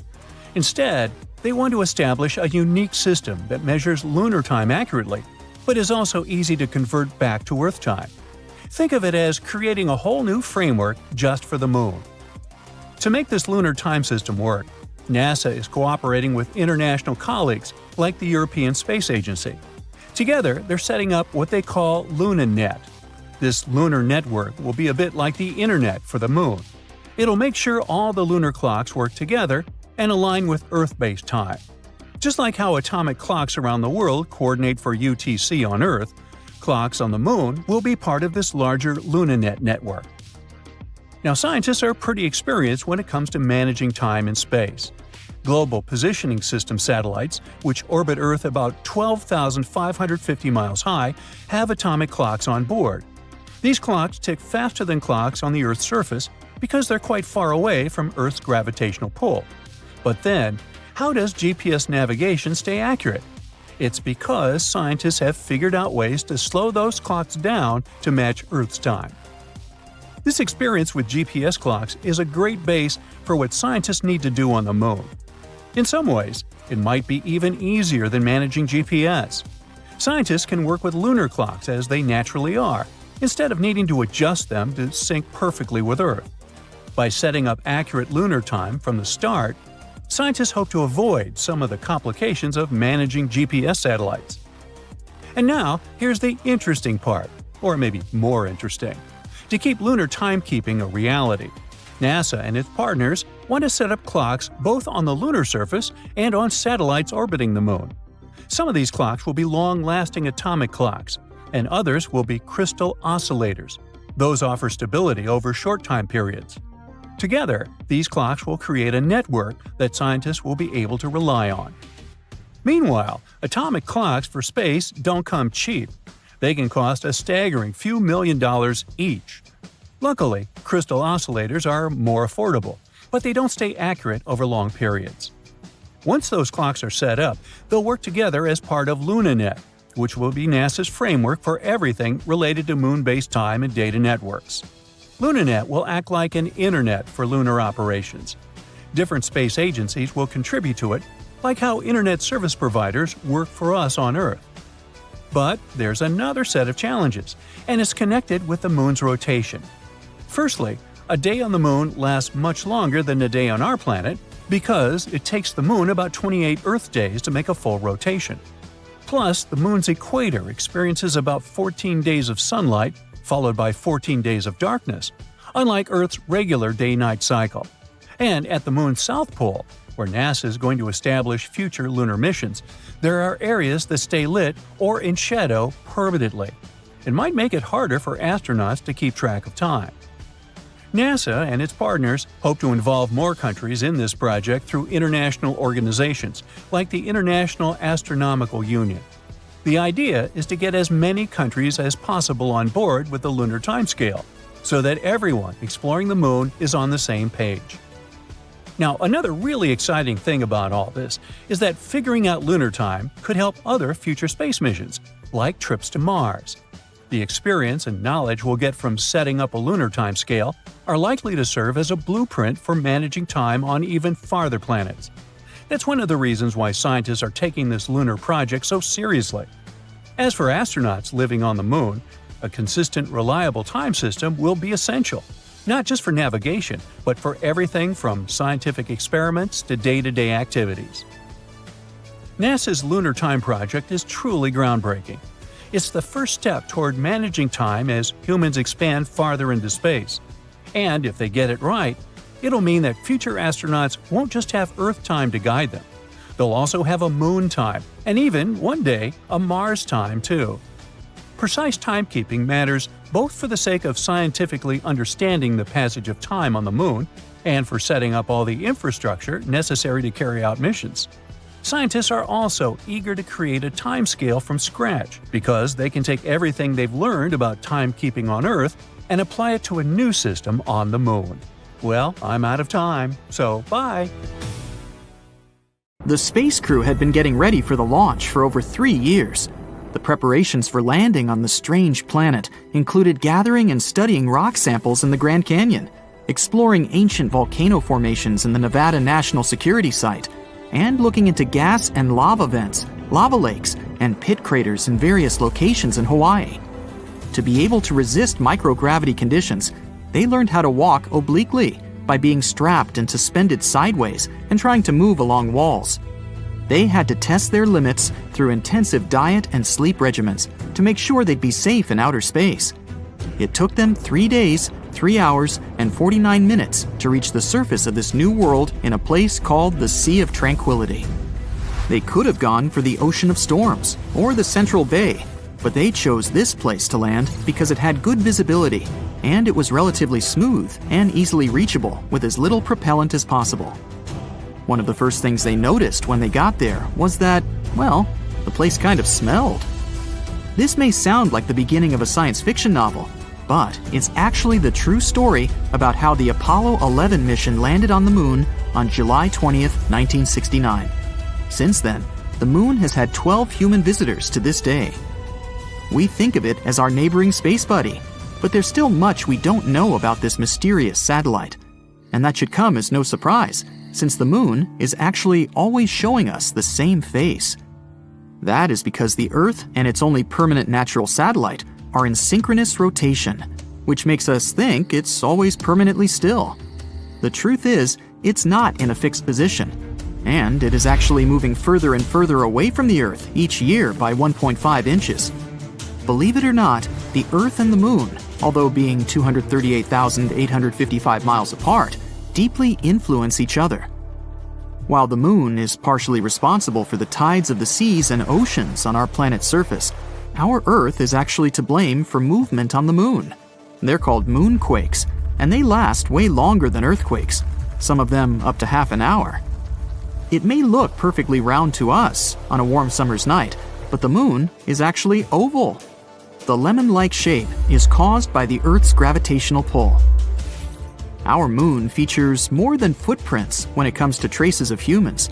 In 1969, American astronauts left many objects on the surface of our satellite, such as 2 golf balls, a drawing by famous artist Andy Warhol, and a message from Queen Elizabeth II herself.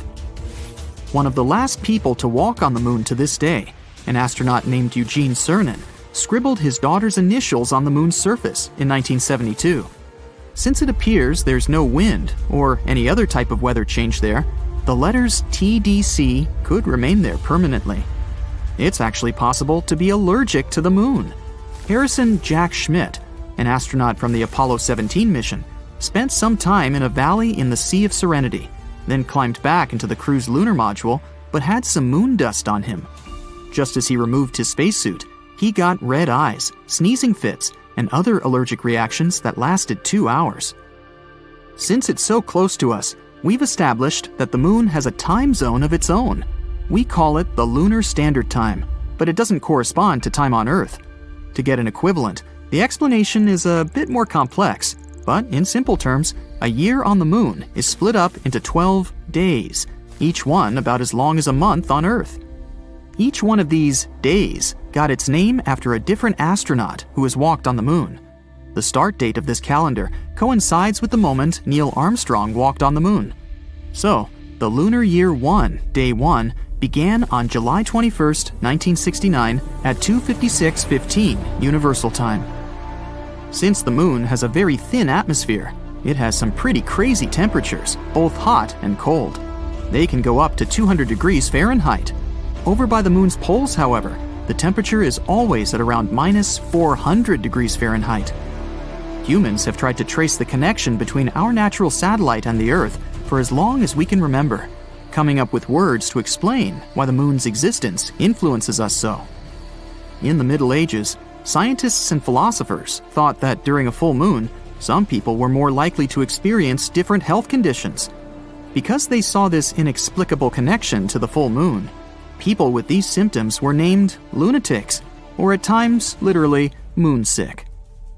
People are not the only creatures living on Earth that are affected by moon cycles. Dog owners are 28% more likely to take their pet to vet emergency rooms during the full moon. You may think that's the reason why wolves have this preference for howling at a full moon, more so in popular culture. But scientists haven't been able to find any connection between wolf behavior and the lunar cycles, so it might as well just be a myth. The largest known crater in our solar system is also found on our Moon, and is called the South Pole Aitken. This giant formation is located on the far side of the Moon and measures 1,550 miles in diameter. One of the many things we've yet to fully understand about our satellite is the unusual flashes of light that can sometimes be seen on its surface. Scientists have named these outbursts Transient Lunar Phenomena, or TLP in short, and they have been seen all over the world for centuries. One of the first instances of TLP dates back to 1178, when monks from Canterbury claimed to have seen a flaming torch on the surface of the Moon after the sun had set. TLP does not simply mean light flashes. Reports also have detailed other unusual events, such as gas-like mists, reddish, green, blue, or violet colorations, or even the darkening of certain locations on the Moon. Is something strange happening with our Moon? Is it the beginning, or did we just start noticing it with the newer space study equipment we have nowadays? There are a lot of different theories that scientists have developed trying to piece together what can be causing these events. The unusual flashes on the moon can be caused by anything from meteoric impacts to electrostatic activity. It's difficult to pinpoint the explanation for each event, since most of these episodes are recalled either by a single observer on Earth or from a single location. The fact that there is noticeable seismic activity on the moon can also explain why we can sometimes see unusual flashes of light on the surface of our satellite. When the moon's surface moves, it can cause different light-reflecting gases to erupt, which can explain luminous developments. Some scientists have even suggested that residual geologic activity may also be the cause. This is all the more shocking, given that we've always looked at the moon as a lifeless world. Did you ever notice that our moon can change its color? There are actually many scientific explanations for that. The moon appears to be a brown-tinted gray when you look upon it from outside of the Earth's atmosphere. When gazed upon from the Earth's surface, the moon appears to change color depending on various phenomena. The moon seen near the horizon will most likely be yellow or red tinted. The rarer blue-colored moon indicates that you're looking at our satellite through an atmosphere carrying larger dust particles. The moon can even appear purple at times, but what causes this specific hue is still up for debate. The fact that we don't know exactly if or how much water there is on the moon's surface is not the main reason why we aren't already building houses up there. It seems that radiation actually has a lot more to do with it. Recent studies have shown that the moon's surface has a radiation rate 5 to 10 times higher than that you experience on a transatlantic passenger flight. That also means it's 200 times higher than the rate on the Earth's surface. In future lunar explorations, like the Artemis project for example, scientists need to take this into consideration, not to expose the astronauts. Named after Artemis, Apollo's sister, this program aims not only to place astronauts on the lunar surface in the future, but also to build some sort of an establishment there to study the moon in safe conditions. While the project started in 2017, the first planned mission is set for launch in summer 2022, with an estimated duration of 25 days. The space object, with no crew on board, is planned to reach lunar orbit and safely return with sufficient data for the next 4-person mission scheduled for May 2024. Artemis 3, 4, and 5 are expected to be launched in 2025, 2026, and 2027 respectively, each with a planned duration of approximately 30 days. It's so close to us, at least in terms of space, but there's still so much we don't know about the moon yet. For example, Chinese researchers have collected soil samples from the moon and found out there might be billions of tiny glass spheres on the lunar surface. What's really cool is that they might hold enormous amounts of water. These tiny spheres form when meteorites hit the moon at crazy speeds, sometimes at hundreds of thousands of miles per hour. When that happens, a strong explosion sends bits of the moon's crust flying into the air like popcorn. As these chunks of crust cool down, they create little glass beads that look like tiny glittering spheres. These beads are so small that they're like crumbs sprinkled over the moon's surface. Scientists call them impact glass. And it turns out the soil on the moon is holding a secret ingredient that can make water: oxygen. So, these tiny glass balls are like little capsules with oxygen inside. There's a special type of wind called solar wind, and it's made of protons and electrons. When protons hit the capsules, they mix with the oxygen inside and finally make water. But the most amazing part is that some of these glass balls with water inside get hidden under a layer of the moon's dust called regolith. So, if we go on a mission to the moon, we'll have hidden reservoirs of water underground. It's as if someone has prepared some canned food for us to survive. Because you can't drink that water directly from these glass beads, you're supposed to collect them and then boil them in an oven to extract the water. When they cool, they release vapor, so you'll have regular liquid water in a bottle. That way, astronauts on their missions will be able to stay longer up there, considering these secret stashes. And the coolest thing is that these glass beads are very common on the moon. They're spread from the poles to the equator, which means there might be enough water even for generations that might come to live there one day. There are other spots where we can find water in space too. For example, scientists found an extremely big cloud of water vapor that's 12 billion light years away from us. Not within reach, of course, but it's still good to know. And we're talking about something bigger than we can imagine. It's thought the cloud contains at least 140 trillion times the amount of water in all the oceans and seas on our home planet. Imagine swimming or scuba diving there. It's like taking a dip in a giant water balloon that's traveling through space. I mean, you wouldn't have a way out considering the amount of water in there, but hey, at least the view would be magnificent. Water is actually everywhere across our solar system. It's mostly in the shape of atmospheric gas or ice, and sometimes even in its liquid form. And there are probably many water worlds in our galaxy too. Scientists from the University of Copenhagen have discovered exciting new evidence about how planets form in our solar system and beyond. Their computer models have confirmed the interesting theory of pebble accretion, which means that planets form from tiny pieces of ice and dust.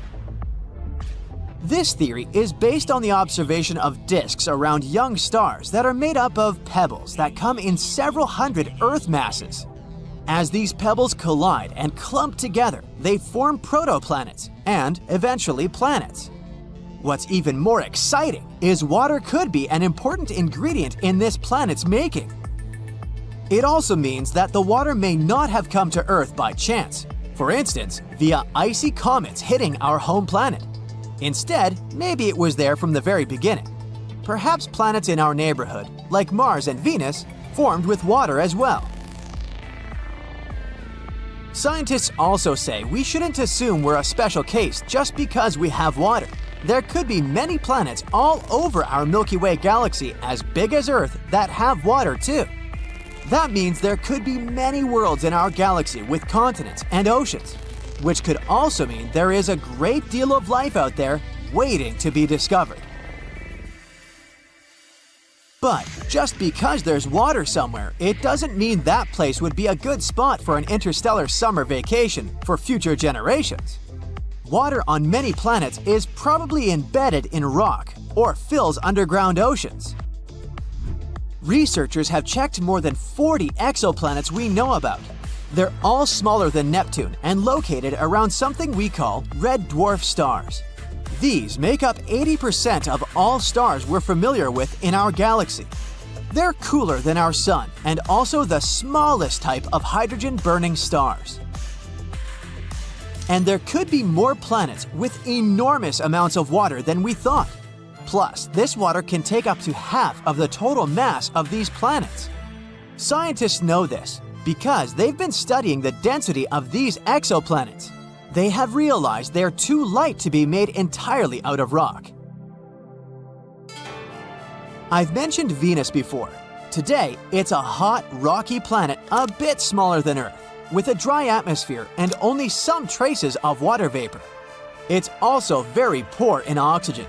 But in its early stages, the planet may have been a completely different world with liquid water and even clouds, which means it's possible there used to be life. What if Venus used to be similar to Earth, with oceans and moderate temperatures? It would be great if it stayed that way, because these seem like good conditions to develop life, so we'd probably be writing letters to some of our space friends from there, or visiting them already. But the scenario went in a different direction for Venus about 700 million years ago or so. The planet got so hot it lost all of its oxygen. That's why it wasn't able to form liquid water on its surface. Instead, it developed a thick atmosphere made up of carbon dioxide, which made this world even hotter than Mercury, even though it's twice as far from the Sun. Even icy comets pelting it couldn't bring water back to its surface. We can't do it either in some artificial way. It would be like trying to grow a delicate flower in a desert. No matter how much you water it, if the conditions are too dry and harsh, the flower won't survive. But some people thought the water in the atmosphere of our close neighbor could be enough for developing life. Plus, scientists have discovered there is a compound called phosphine that's often associated with living organisms on Earth. Maybe in the past this was enough. Today, the amount of water on Venus is so small, even our toughest microbes that are extremely tolerant to droughts wouldn't be able to stay alive there. Phosphine is still a cool discovery worth investigating, but not something that tells us there could be life on Venus. Jupiter might be a more likely option for that. The Galileo probe flew through the atmosphere of this magnificent gas giant to measure the temperature and water activity. It found out there was enough water for life to exist in the planet's clouds, but sadly, there are not enough nutrients there. Plus, there's too much ultraviolet radiation, so most organisms wouldn't actually be able to survive there. And everyone knows Europa, one of Jupiter's moons. It's that very place in our solar system that has the biggest chances to support life. Its icy crust probably hides an ocean underneath. And because of Jupiter's gravity that affects Europa, the ocean is not frozen, but remains liquid. The ocean might be warm under that icy crust, probably thanks to hydrothermal vents. Enceladus, one of Saturn's moons, probably has even higher chances to host life than Europa. And it's one of the best candidates to have a beautiful, warm, and salty ocean beneath the surface. It has the coolest ice geysers that catapult into space about 1,000 tons of water every hour, together with salt, organic molecules, and some other materials.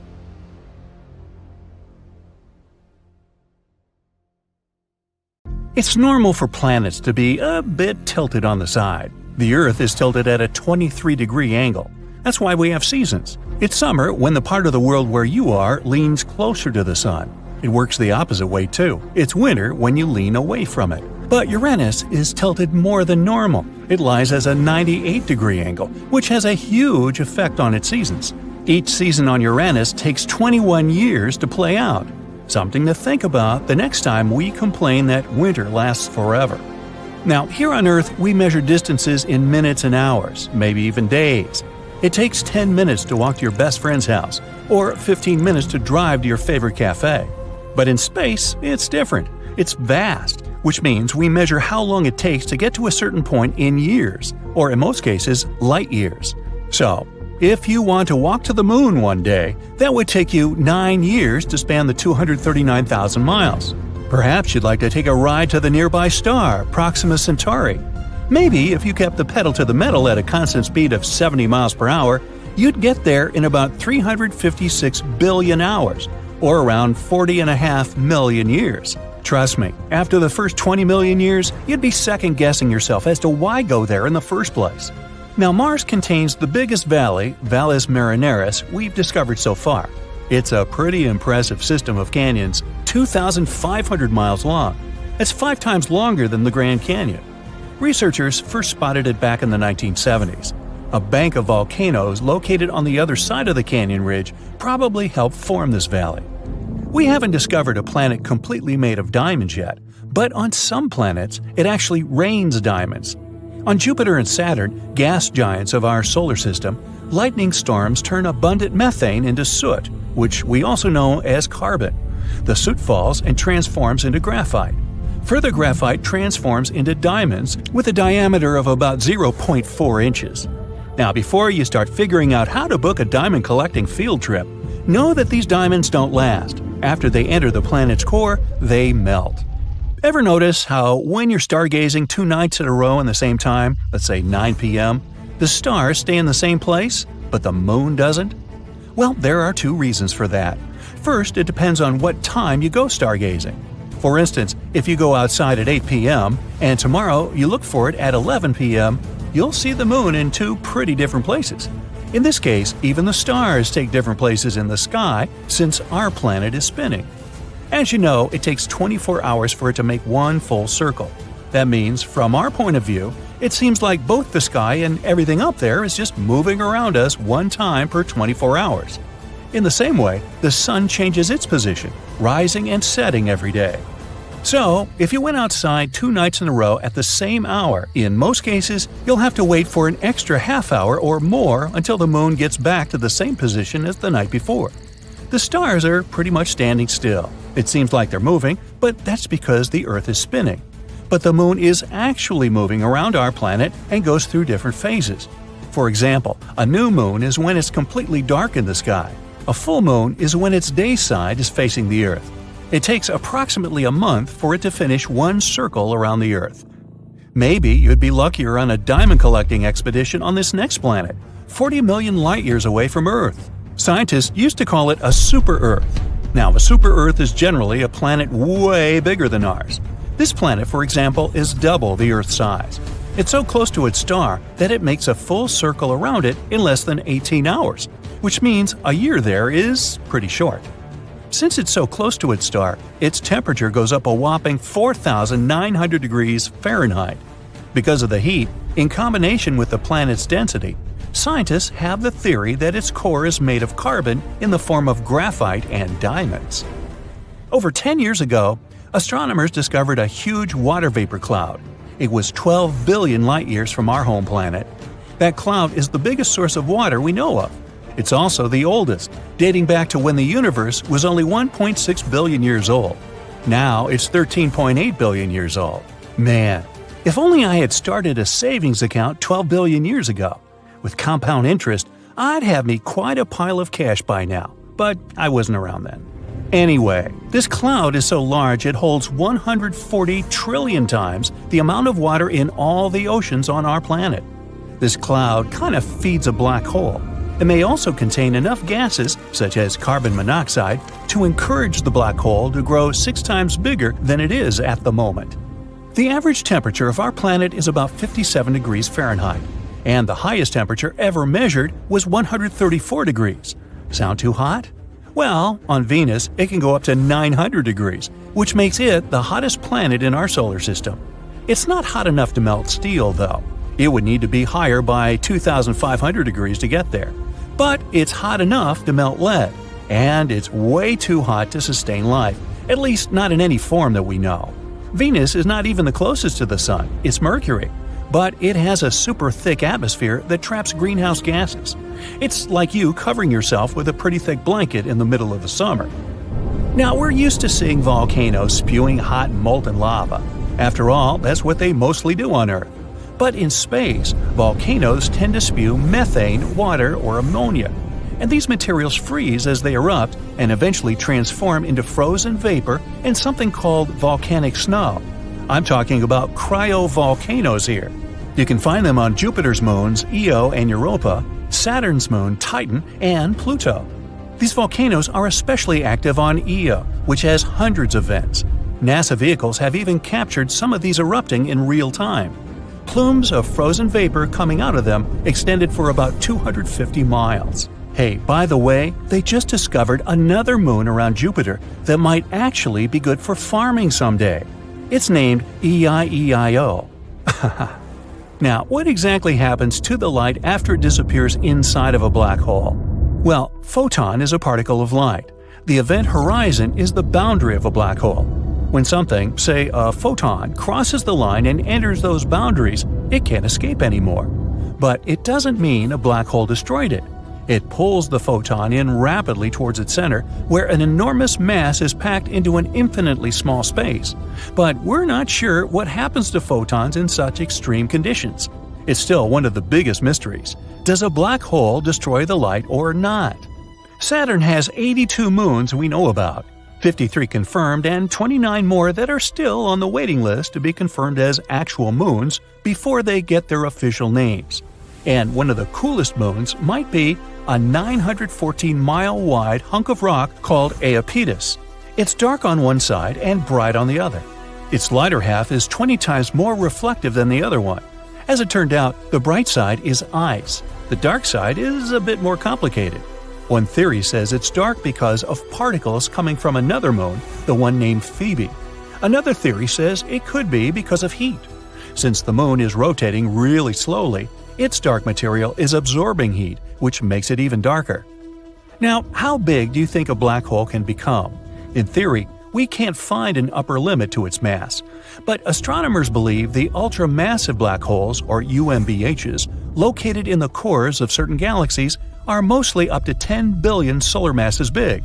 Recently, they even discovered these UMBHs physically can't grow much more than this, because, in that case, they would start to disrupt the accretion disks that feed them. That way, they would kind of stuff the source of new material. Most people picture the universe as somewhere between aquamarine and pale turquoise. Even some researchers thought that was the case. They managed to determine the cosmic color by combining light from more than 200,000 galaxies within 2 billion light-years of our planet. But the real color is actually closer to beige. Researchers got it all wrong because there was a bug in the software. No, really? It converted the cosmic spectrum into the color our eyes would see if we were exposed to it. The team defined this color as a cosmic latte. Ooh, make that a double-shot low-fat large to go, please. Pretty soon, you'll be able to charge your phone in your pocket while walking around the house. And meanwhile, your electric car will refuel while just standing in your driveway. Power will run to all your gadgets through the air without any wires whatsoever. I know it sounds a bit sci-fi, but scientists have figured out how to do it. Don't worry, they're not going to zap electricity through the air like lightning. Instead, they'll use something much safer: magnetic fields. Let's say you have a special coil of wire that makes a magnetic field when it gets power. If you bring another coil close to it, that second coil absorbs the energy and turns it into electricity. That means you can power things without plugging them in, like a light bulb that turns on all by itself. And according to scientists at the World Health Organization, these magnetic fields are completely safe. Now, I suspect you've already used an early version of wireless electricity. When you place your electric toothbrush on its charger or the phone on the charging mat, electric energy jumps between them. There's a special coil inside the charger that creates an invisible spinning energy field when it gets electricity from the wall. The toothbrush or phone has another coil inside it that catches this energy and turns it back into electricity to charge the battery. This is called electromagnetic induction, but this method only works for short distances and wouldn't be useful for powering your entire house. Some companies are already working to make this technology perfect and accessible. One company has invented their method to send power through the air called air cord. They use it in real-life products. One cool example is tiny video screens placed next to products in supermarkets with changing images. These screens don't need batteries or power cords. Another gadget that's running on this tech is a smart lock designed by the same company. Normally, smart electronic locks need powerful batteries, but this one stays powered without a battery and gets energy from a wide-charge transmitter in the ceiling. That transmitter is like an invisible power outlet. It works similarly to a TV remote, where you use an infrared beam to control the gadget from a distance. In this case, the transmitter takes electricity and sends it to all gadgets that need power as an infrared beam. The transmitter analyzes each device to see how much power it needs, just like a Wi-Fi router manages the internet for different devices. If no devices need power, the transmitter goes to sleep, but it wakes up now and then to check if anything needs charging. Nikola Tesla, a brilliant inventor and electrical engineer who made significant contributions to the development of electricity, would be really happy to see all this come true. He believed he could build a system that would transmit electricity and communication signals through the Earth's ionosphere all over the world. To prove his idea, he built a special Wardenclyffe Tower in New York. His plan was to use the Earth itself like a giant electrical circuit. In 1899, Tesla traveled to Colorado Springs, known for its big thunderstorms. He built a lab there to test his wireless electricity ideas. The high altitude and frequent lightning storms made it the perfect place for his experiments. Then he returned to New York, and with money from a wealthy investor, he started building the Wardenclyffe Tower. Tesla placed iron rods and copper plates under the tower to help send power through the Earth. there would be a huge metal dome on top of the tower. By 1902, the tower and lab were mostly built, but Tesla ran into funding problems. The Wardenclyffe Tower never worked as Tesla had hoped, and in 1917, it was torn down and sold for scrap. In any case, Tesla's idea only worked for short distances. The farther the electricity had to travel, the weaker it became. Scientists needed a way to send energy over long distances, and they found two viable solutions in the middle of the 20th century: microwaves and lasers. In 1964, engineer William C. Brown flew a tiny helicopter for 10 hours using only microwave power. Then, in 1975, Brown and a NASA scientist, Richard Dickinson, sent 30,000 watts of power over a mile using a research station called Venus. But there was still a problem. Half of the power was lost before it reached its destination. Over the years, technology kept improving. Computers, lasers, solar panels, and transistors became more advanced and opened new horizons for wireless electricity. It could eventually help us switch to cleaner energy from fossil fuels like coal and gas. New Zealand-based company Emrod uses power beaming technology that starts with electricity from the power grid and turns it into microwaves. These microwaves travel through the air from a sending antenna to a receiving antenna, which turns them back into electricity that we can use. But there's a problem. Various kinds of waves work in different ways. Microwaves can travel long distances without losing much power, which makes them great for sending energy to remote islands or factories. But if you try to send microwaves all the way from space, you'd need a receiver the size of a city. Lasers can make the energy beam smaller and more focused, which means the receiver can also be tiny. But lasers can be blocked by things like clouds, fog, or dust. Right now, power beaming won't replace power lines over huge distances, but it could be used for smaller projects like charging flying taxis and delivery drones in the sky, powering robots in cities and factories, and replacing backup generators during emergencies. Countries all over the world are investing in power beaming. Europe is focused on clean energy. The Japanese Space Agency hopes to have a giant solar power station orbiting Earth, collecting sunlight and beaming electricity down to us by the 2030s. This space station could send 1 gigawatt of energy, as much as a big nuclear power plant produces in a year. The space power station is still a work in progress, but the technology is getting better and cheaper. So, in the future, we might have a world where there are no more tangled wires, no more ugly power lines, and even free electricity for everyone. Japanese scientists are now working on another groundbreaking tech, a special machine that can turn sunlight and water into hydrogen fuel. This clean energy source could one day power cars, homes, and even entire cities. The current reactor is as big as a small house.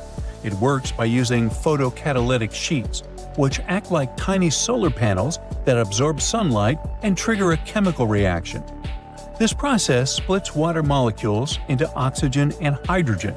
It allows the hydrogen to be collected and used as fuel. Right now, the process isn't efficient enough to produce hydrogen on a large scale. Most existing methods of making hydrogen still rely on fossil fuels. But the scientists behind this new reactor found a better way. Instead of breaking water apart all at once, which wastes energy, their machine does it in 2 steps. First, it separates oxygen, then it collects hydrogen to make the process smoother and more effective. The team used a special photocatalyst that responds to UV light, and they found that under natural sunlight, the solar energy conversion efficiency was 1.5 times higher than in the lab. In some places with stronger sunlight, the efficiency could be even greater. But still, at its current stage, the reactor only reaches about 1% efficiency, which is far too low for commercial use. Scientists believe that for this technology to become practical, they need to increase efficiency to at least 5%. To make this happen, they need better photocatalysts and larger reactors, and they would also need to find safe ways to handle a tricky byproduct, which is a highly flammable gas created during the process. But if they can boost efficiency, many scientists and companies will start mass-producing this technology, leading to clean, renewable hydrogen energy on a large scale. You know, oceans cover around 70% of Earth's surface, and we have only explored 5 to 20% of them. And now, astronomers have found more water, a huge stash floating out there in space by a quasar that's more than 12 billion light-years away. And we aren't talking about just a little puddle. It's a mind-blowing amount of water, about 140 trillion times more than all the water in Earth's oceans combined. It's hanging around a supermassive black hole that's a staggering 20 billion times bigger than our Sun. This black hole is surrounded by a super bright quasar. It gives off as much energy as you get if you gathered 1,000 trillion suns. I can't count that high. Oh, by the way, since light takes time to reach us, we're seeing this quasar as it was when the universe was still very young. Astronomers are sure that the newly discovered water reservoir is the farthest and biggest we have ever found in space. Mark Bradford from NASA's Jet Propulsion Laboratory explains that the environment of this quasar is so unique that it's capable of creating an incredible amount of water. Bradford's team, along with another group of astronomers, has been studying the quasar and the supermassive black hole at its center for quite some time. They've noticed that as the black hole pulls in surrounding matter, it heats up the nearby gas and dust. This process has created a region packed with molecules that have never been observed at such a great distance before. Now, quasars were first spotted around 50 years ago, when telescopes picked up super bright objects way out in space. They're not regular stars. They shine from the centers of distant galaxies and are so powerful they outshine all the stars in their galaxy combined. At the heart of every quasar is a gigantic black hole, which is millions or even billions of times heavier than the Sun. When gas and dust swirl toward the black hole, they heat up and release an insane amount of energy. It makes quasars some of the brightest and most powerful things we've ever seen in space. Looking at quasars is like looking back in time. The light we see from them today has been traveling for billions of years. It gives scientists a peek at what the universe looked like way back in the past. Quasars can help us understand how galaxies formed, how matter spread out, and how the first cosmic structures came together. Some quasars shoot out massive jets of superfast particles. Stretching across space, they can sometimes change entire regions of the universe. But let's get back to that space water, or rather water vapor. When astronomers discovered it, it was floating around the quasar, spread across a huge area hundreds of light-years wide. For comparison, just 1 light-year is about 6 trillion miles. Even though the gas there is incredibly thin, unlike what we're used to on Earth, it's much warmer and denser than the gas found in most other galaxies, including our own Milky Way. The temperature of this gas is around -63 degrees Fahrenheit, and it's about 300 trillion times less dense than Earth's atmosphere. It does sound extreme, even in space terms, it's unusual. Now, water vapor isn't just another molecule. The very fact that it exists near the quasar hints that the area is regularly blasted with radiation. That's what keeps the gas warmer than usual. To add to the mystery, astronomers also found carbon monoxide and other molecules. In other words, there's plenty of raw material floating around. In the future, this gas could help the supermassive black hole grow even bigger, up to 6 times its current size. But that's just one of many potential scenarios. Some of the gas might get pulled into the black hole, some could form new stars, and some might even get flung out into space. Now, finding water vapor in such a distant quasar means that the basic building blocks of the universe have been around for billions of years. Water is crucial for life as we know it, so its presence so long ago hints that the ingredients for life existed much earlier than we might have thought. But water isn't just important for life. It also plays a key role in how stars and galaxies form. When giant clouds of gas cool down, water helps them collapse, making it easier for new stars to be born. But how did researchers even spot this massive cloud of water? In 2008, Bradford's team started looking for water in space with the help of a special instrument called Z-Spec. It was attached to a 33-foot telescope in Hawaii. To double-check their findings, they used another powerful tool, CARMA. That's a group of radio dishes in the mountains of Southern California. At the same time, a different team was searching for water using a telescope in the French Alps. In 2010, the second team found a small hint of water in the distant quasar. It was just one teeny-tiny signal. After that, Bradford's group detected more signals. It was all the proof we needed to conclude that an enormous amount of water was actually out there. Now, our floating cloud of water vapor isn't the only place where we've found water beyond Earth. Scientists have recently made a huge discovery. It turns out there are massive reserves of liquid water hidden deep underground on Mars. So, in theory, future astronauts could use this water to support missions or even make Mars a long-term home. But of course, there's a catch. This water isn't sitting in nice, accessible lakes or oceans. It's buried so deep inside Mars that we have no way of reaching it with current technology. Scientists have figured this out by analyzing seismic data from the Mars InSight lander. It picked up some strange seismic activity, and the best way to explain it is by these hidden water reservoirs. Mars still does have some water today, mostly as ice on or just beneath the surface. But that's nothing compared to the massive amounts of water the planet had billions of years ago. The big mystery is, where did all that water go? Scientists think it could have either escaped into space or moved into the planet's interior, where it might now be trapped as liquid reservoirs or ice deposits. The problem? We have no way of measuring how much water Mars lost. So for now, that question remains unanswered. Earth's moon has water too, but not in the way you might think. Instead of lakes or rivers, the moon's water is mostly frozen ice, spread out unevenly across the surface. The cold, shadowed poles are especially full of it, since they never get sunlight. A lot of this ice is also mixed in with lunar soil and buried deep underground, making it super tricky to get to. Then there's Enceladus, one of Saturn's moons. It's tiny, just 314 miles across. It's small enough to fit inside Arizona. I think we should try that. Anyway, when NASA's Cassini space probe arrived at Saturn, scientists expected Enceladus to be a barren, frozen world.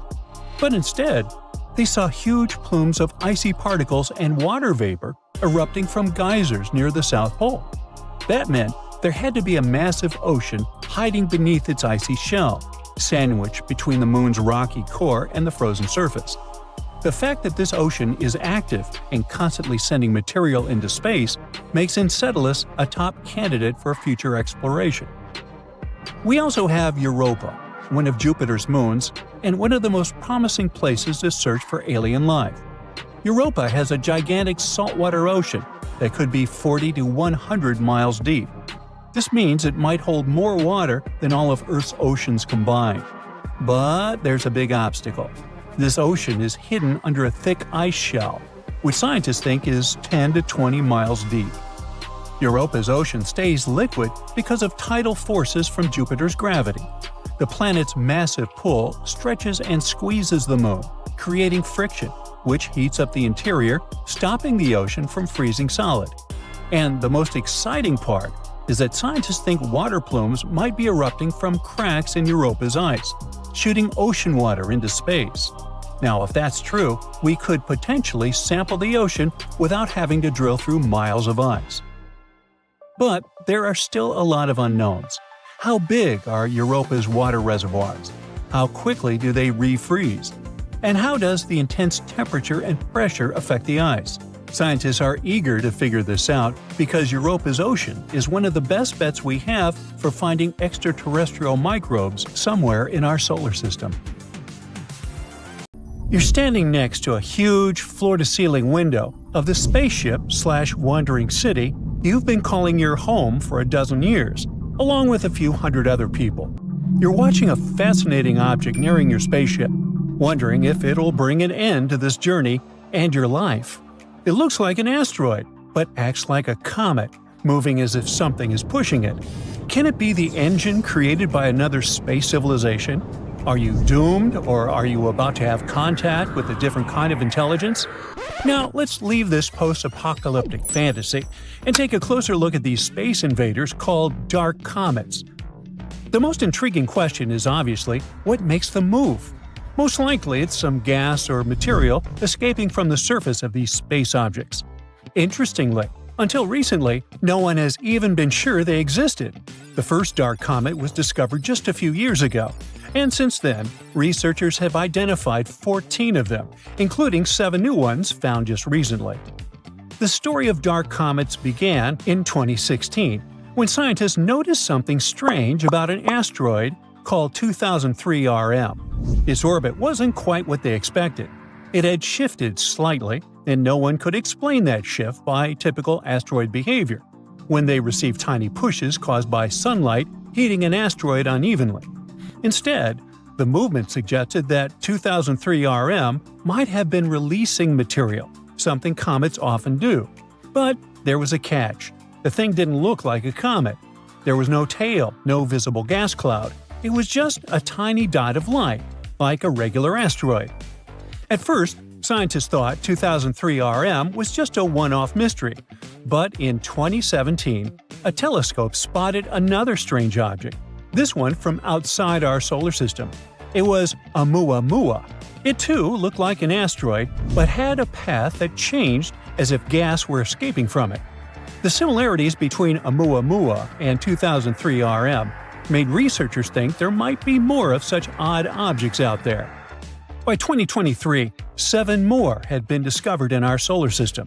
These discoveries were enough to give this new type of object the name of dark comets. Now, scientists have enough data to start noticing patterns and learning more about their characteristics. And so, they have identified 2 main groups of dark comets. The first group, called outer dark comets, is larger, with sizes ranging from hundreds of feet to even more. They follow long elliptical orbits, similar to traditional comets that come from regions near Jupiter. The second group, inner dark comets, is smaller, usually tens of feet across.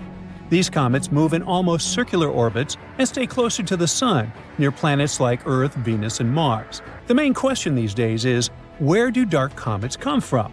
Can they be the remnants of larger bodies that broke apart? These space bodies could help us understand the history of the solar system. What if they had delivered the ingredients for life to early Earth?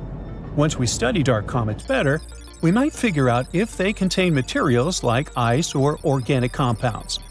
And indeed, some researchers are sure that dark comets may contain or once have contained ice and played a big role in bringing water to Earth.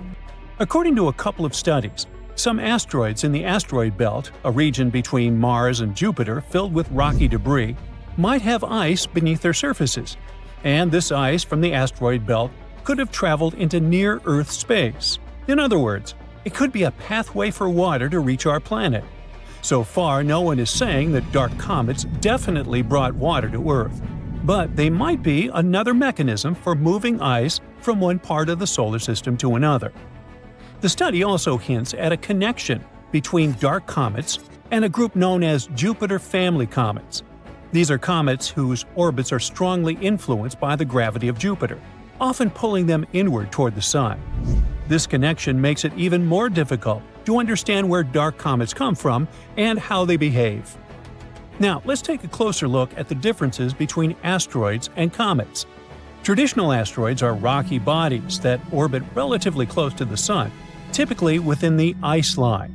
This region is so close to the Sun that any ice on an asteroid surface would turn directly from a solid into a gas, leaving behind only rock. Comets, in turn, are icy bodies that form farther from the Sun. When they approach the inner solar system, their ice starts turning from a solid to a gas tube, creating a visible cloud called a coma or a tail while releasing dust and gas. Dark comets blur these definitions. They appear as rocky asteroid objects without a coma or tail, but they have behavior typical of comets, and that's small non-gravitational accelerations. These accelerations occur when ice turns into gas, giving the object a slight push. After analyzing 7 known dark comets, astronomers estimated that between 0.5% and 60% of all near-Earth objects might belong to this mysterious category. And since dark comets likely come from the asteroid belt, ice is likely to exist even in the regions of the belt previously thought to be too warm. Now, near-Earth objects, like dark comets, don't stay in the same orbit forever. The near-Earth environment is unstable, and objects typically remain there for about 10 million years. Since the solar system is over 4.5 billion years old, this means that new near-Earth objects must constantly replace those that are lost. Now, astronomers have used computer models to simulate the movement of objects under the influence of non-gravitational accelerations. They've traced the paths of these objects over a span of 100,000 years and discovered that many ended up in the same regions where we find dark comets today. Now, do you remember that space rock 2003 RM, which was the first to be called a dark comet? Well, it provided a particularly interesting clue. Its elliptical orbit brings it close to Earth, then out near Jupiter, before returning to Earth again. This trajectory matches what scientists would expect from a Jupiter family comet, an object that was likely knocked inward from its original orbit. Most of the other dark comets studied, however, seem to have come from the inner regions of the asteroid belt, closer to Mars. Dark comets are often small and spin rapidly. Astronomers often describe them as dirty ice cubes, all because these objects are a mix of rock and ice, and when they cross the ice line, their ice begins to turn into gas. This process not only causes those small non-gravitational accelerations, but also increases their spin rate. And the faster these objects spin, the easier they can break apart into smaller fragments. The pieces that break off also have ice, and as they spin faster and faster, they break into even smaller pieces. This process continues until you're left with very small, fast-spinning objects. This cycle of fragmentation helps explain why dark comets are often so tiny. But it could also mean there are more of them than we currently know about. The dark comet research provides new insights into the distribution of ice in the solar system and its potential pathways into the near-Earth environment. It also raises intriguing questions. For example, how much ice remains hidden in the asteroid belt? Or could dark comets have played a role in delivering water or organic materials to Earth? One of the most important points is that dark comets may represent a significant part of near-Earth objects. If it turns out to be true, it could mean that our understanding of the population of near-Earth objects and their potential risks for our planet is far from complete. The processes shaping dark comets, from sublimation to fragmentation, could be a major factor in the evolution of icy bodies throughout the solar system.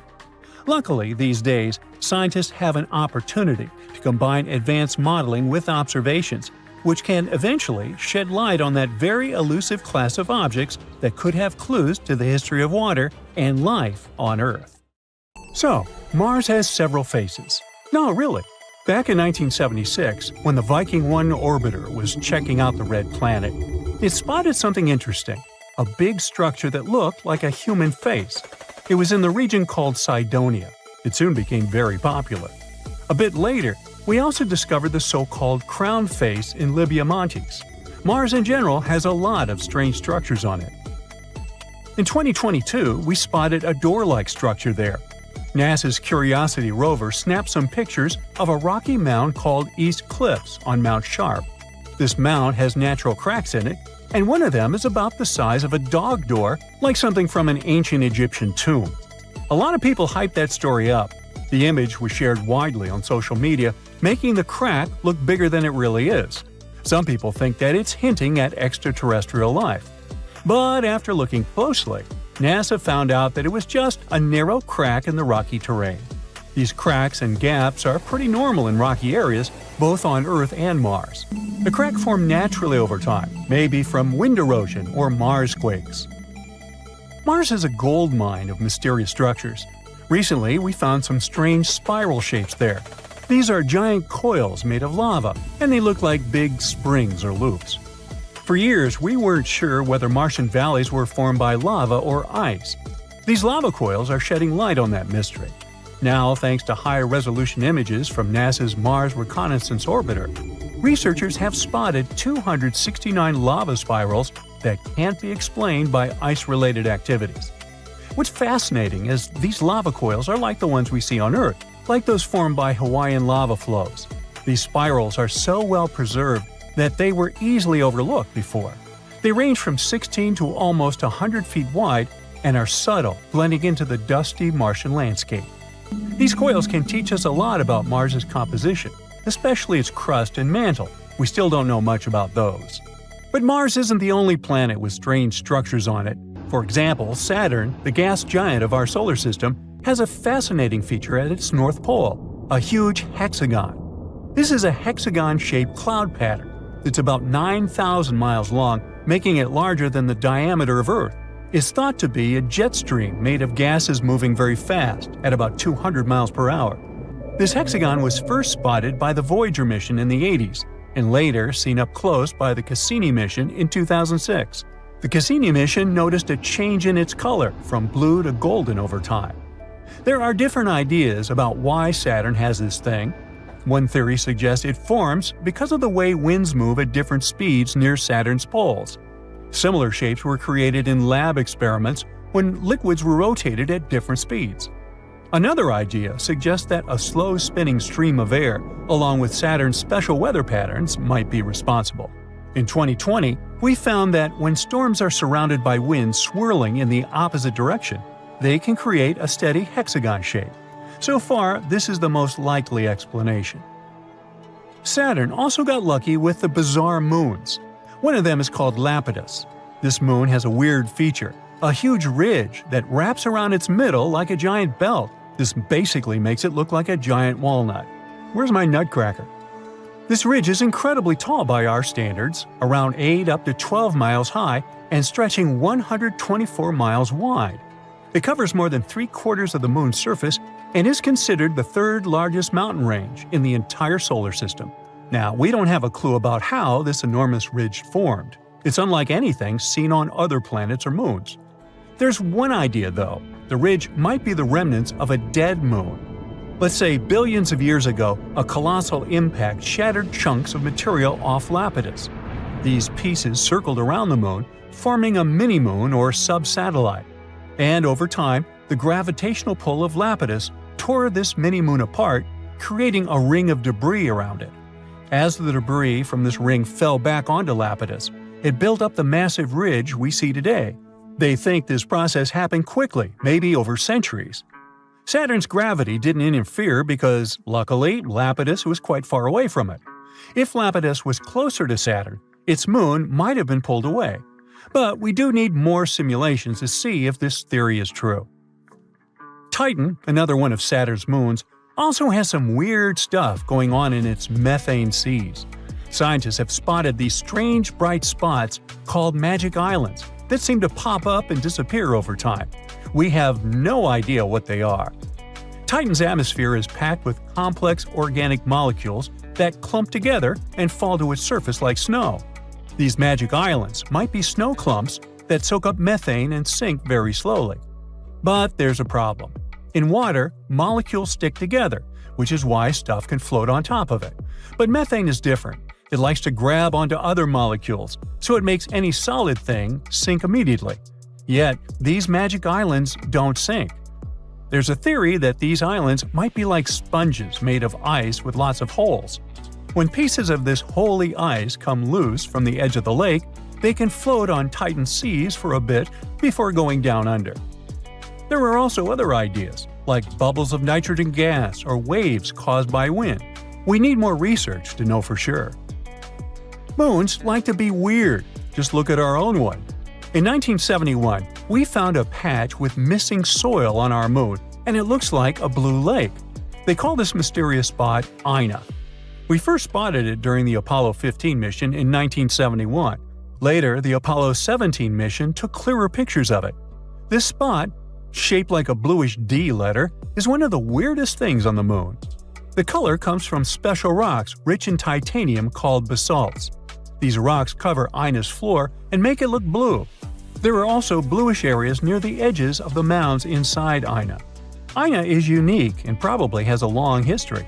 It might have had volcanic activity, with mounds that are about 3.5 billion years old. that's similar to the surface age of the volcanic field that surrounds Ina.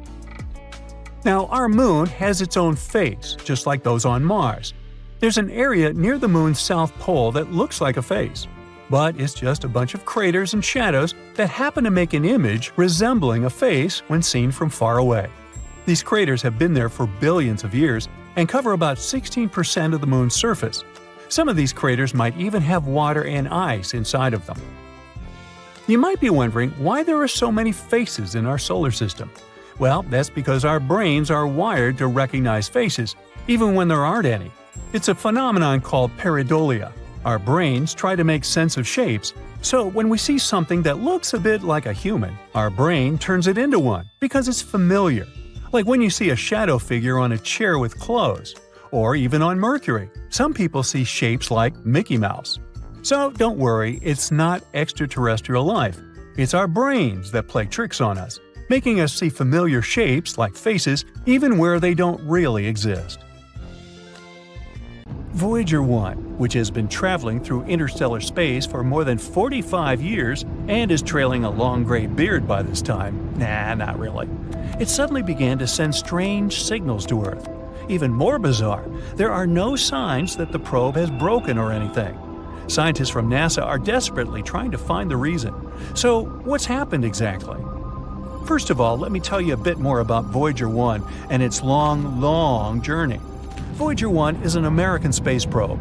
Scientists from NASA sent it into space on September 5, 1977. Voyager's goal was to explore the outer planets of our solar system, namely Jupiter and Saturn. Initially, scientists assumed that the mission would take about 5 years. Haha, the joke's on them. The probe exceeded all expectations. Not only did it fulfill its mission, but it's still working for much longer than expected. Voyager 1 has been wandering around space for more than 45 years. It's hard to estimate what Voyager 1 has done for science.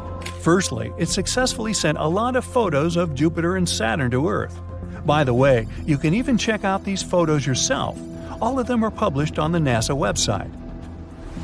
Thanks to Voyager, we also discovered several new moons of Jupiter and a previously unknown system of its rings. We learned that Jupiter's famous red spot is actually a giant superfast storm. And after leaving Neptune's orbit behind, Voyager also sent a lot of important data about interstellar plasma. So Voyager 1 successfully proved to scientists how useful it was. After that, it happily headed for its next goal, the Kuiper Belt and the heliosphere. The Kuiper Belt is a ring of icy bodies that extends from Neptune to a distance of approximately 50 AU from the Sun.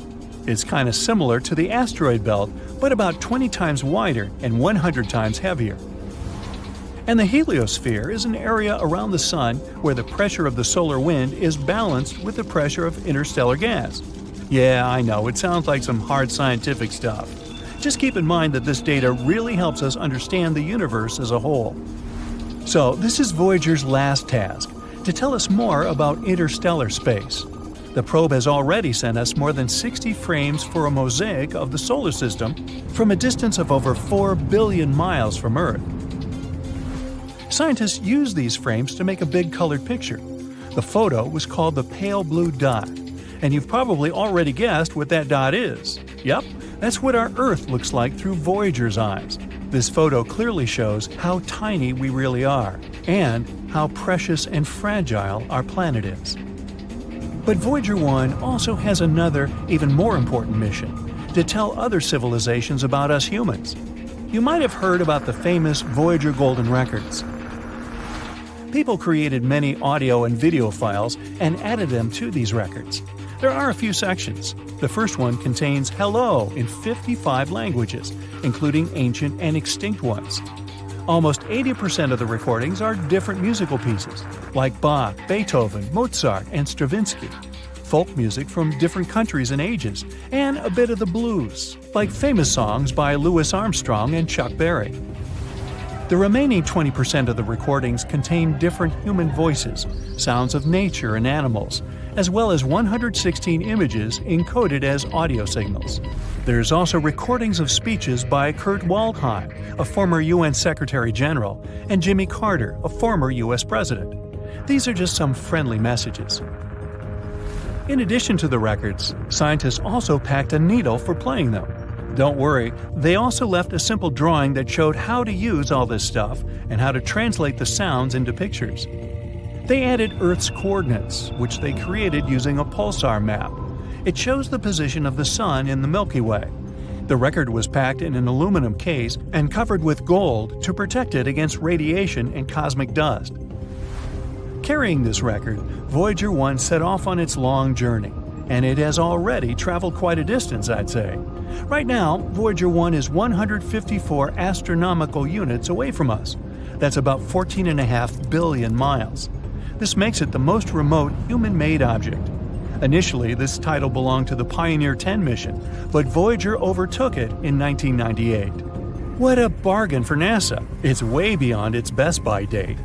Voyager 1 is actually so cool that it even overtook its twin brother, Voyager 2, which, by the way, had been sent into space 2 weeks earlier. Voyager 1 moves at a speed of 9.7 miles per second. That's 35,000 miles per hour. Even the fastest sports car in the world travels at a speed of only 305 miles per hour. So it's hard to imagine the speed of Voyager. Anyway, at the moment, Voyager is heading to the borders of the Oort cloud. That's the name of a hypothetical layer of icy objects surrounding the solar system. Astronomers haven't confirmed its existence yet, but they're almost sure it's there. After all, even black holes were only a theory not so long ago. Unfortunately, Voyager 1 won't return back to the solar system. It'll keep in touch with Earth at least until 2025. But eventually, we'll lose the connection with it for good. In 300 years, it'll reach the borders of the Oort cloud. And in 30,000 years, I won't be around then, it'll finally leave the solar system. And if nothing happens to it along the way, in another 10,000 years, Voyager 1 will approach red dwarf star Gliese 445 in the Giraffe constellation. In the future, the probe will probably keep wandering around the Milky Way galaxy. And now, let's finally discuss the mysterious signals part. So, what happened? Well, a rather unusual thing. NASA's Jet Propulsion Laboratory, which monitors and controls both Voyagers, reported this problem in May 2022. Our veteran spacecraft suddenly began sending strange data to Earth. The whole situation puzzles even engineers from NASA. Now, I bet you're thinking, come on, the thing just probably broke down or something.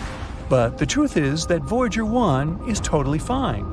It works as usual, receives and carries out commands from Earth, and collects and sends scientific data.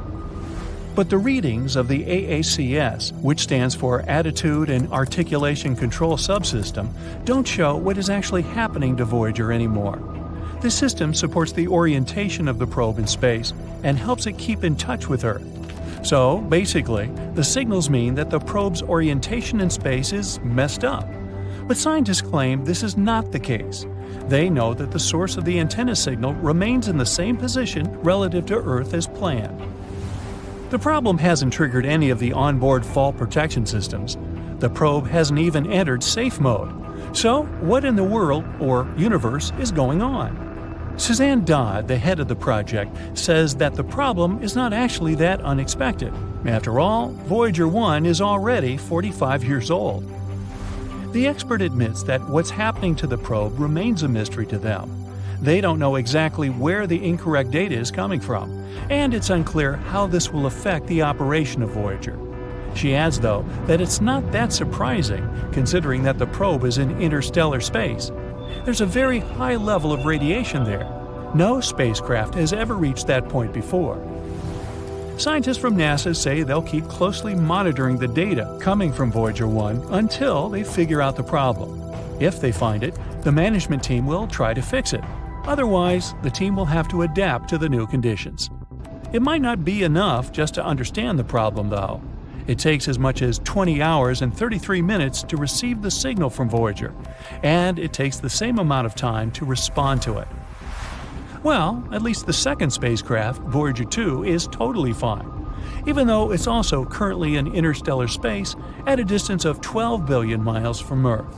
Anyway, we can only wait for news and hope that the problem will be resolved. I actually wonder how much longer can Voyager 1 last? Will it be able to fly to the borders of the Oort cloud in 300 years? What do you think? I'd like to hear your thoughts in the comments. The James Webb Telescope, or JWST, is like the ultimate intergalactic paparazzi. It takes pictures of some of the most famous celebrities in the universe. Stars, galaxies, exoplanets, you name it. The James Webb Space Telescope will snap a photo. So if you're a fan of cosmic celebrities, let's take a look at some of these best star-studded photos. The Carina Nebula. The image of the nebula with the beautiful name Carina was published on July 12th. JWST captured a beautiful view of the nebula, located about 7,500 light-years from Earth. Nicknamed the Cosmic Cliffs, it is, in fact, a hotbed of young stars, some of which are several times larger than our Sun. The Carina Nebula is a celestial spectacle located in the southern constellation Carina. It's really huge, approximately 260 light-years across. Massive stars within this nebula are so bright and hot that they create a glowing cloud of gas and dust around them. The Carina Nebula also contains swirling clouds of gas and dust where new stars are being born. The gas collapses under its own weight, becomes hotter and denser, and all this eventually leads to the creation of new stars. However, the Carina Nebula isn't just some peaceful place of star formation. It's the site of some of the most destructive events in the universe, which create massive shockwaves that obliterate everything in their path. Very chaotic and cool. The Stefan's Quintet. This photo was also posted on July 12th. Stefan's Quintet is a visual group of 5 galaxies located at a huge distance from us. About 290 million light-years in the constellation of Pegasus. It's like a cosmic family reunion. All these galaxies are related to each other and interact with each other in some interesting ways. They're pulling and tugging on each other with their gravity, constantly exchanging gas and dust. This interaction is causing some of the galaxies to collide and merge, which can create all sorts of cool effects, like bursts of star formation and supernovae. Thanks to JWST, we were able to see shockwaves, tidal tails, and other amazing details about these galaxies. Their interactions create a stunning sight that we can see in this photo. Jupiter. And here's our old giant friend. This image was published by NASA on August 22nd. Jupiter is the largest planet in our solar system, and it's known for its many moons and its beautiful swirling clouds. But it also has a system of rings, just like Saturn, which are made up of tiny particles of dust that orbit the planet. These rings are much smaller and less visible than Saturn's, but they're still pretty neat. Jupiter also has auroras, which are colorful light displays that occur in the planet's atmosphere. They're caused by charged particles from the solar wind interacting with Jupiter's magnetic field. Just like on Earth, they can be seen near the poles of the planet. But these auroras are much brighter and more intense than ours. We can even see this crazy light show from space. And now, we were finally able to capture this dazzling sight. JWST's photo shows the auroras of Jupiter, its rings, and even 2 moons, Amalthea and Adrastea. It's amazing how bright and clear they are on this photo. The Cartwheel Galaxy. NASA released this image on August 2nd. This photo shows us the Cartwheel Galaxy and its companions. The Cartwheel Galaxy gets its name from its shape. It kind of looks like a cartwheel, doesn't it? This is a giant swirling mass of stars, gas, and dust, which is located in the depths of space. It's shaped like a pinwheel with long spiral arms. These arms are held together by the gravity of the central region, which is home to a supermassive black hole. But the Cartwheel Galaxy is a bit different from its spiral relatives. It has formed when a smaller galaxy collided with a larger one, creating a shockwave that rippled through the gas and dust.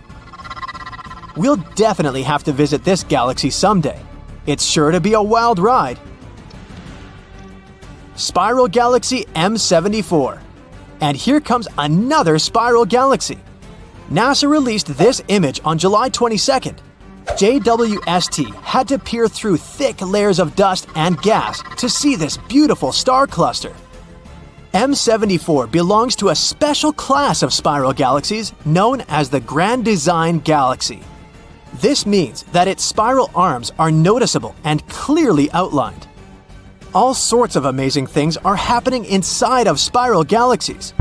Supernovas, stars being born in clouds of gas and dust, and many other cosmic wonders. The glowing gas and dust, the bright stars, and the swirling patterns of the spiral arms make them some of the most striking objects in the universe. Well, we can clearly see it on the example of M74. The Tarantula Nebula. This image of the nebula with a creepy name Tarantula was published on September 6th. The photo covers as much as 340 light-years across. This is a huge distance. Thanks to this image, astronomers have discovered new young stars that were previously shrouded in dust. The Tarantula Nebula is located 160,000 light-years away from us, in the Large Magellanic Cloud.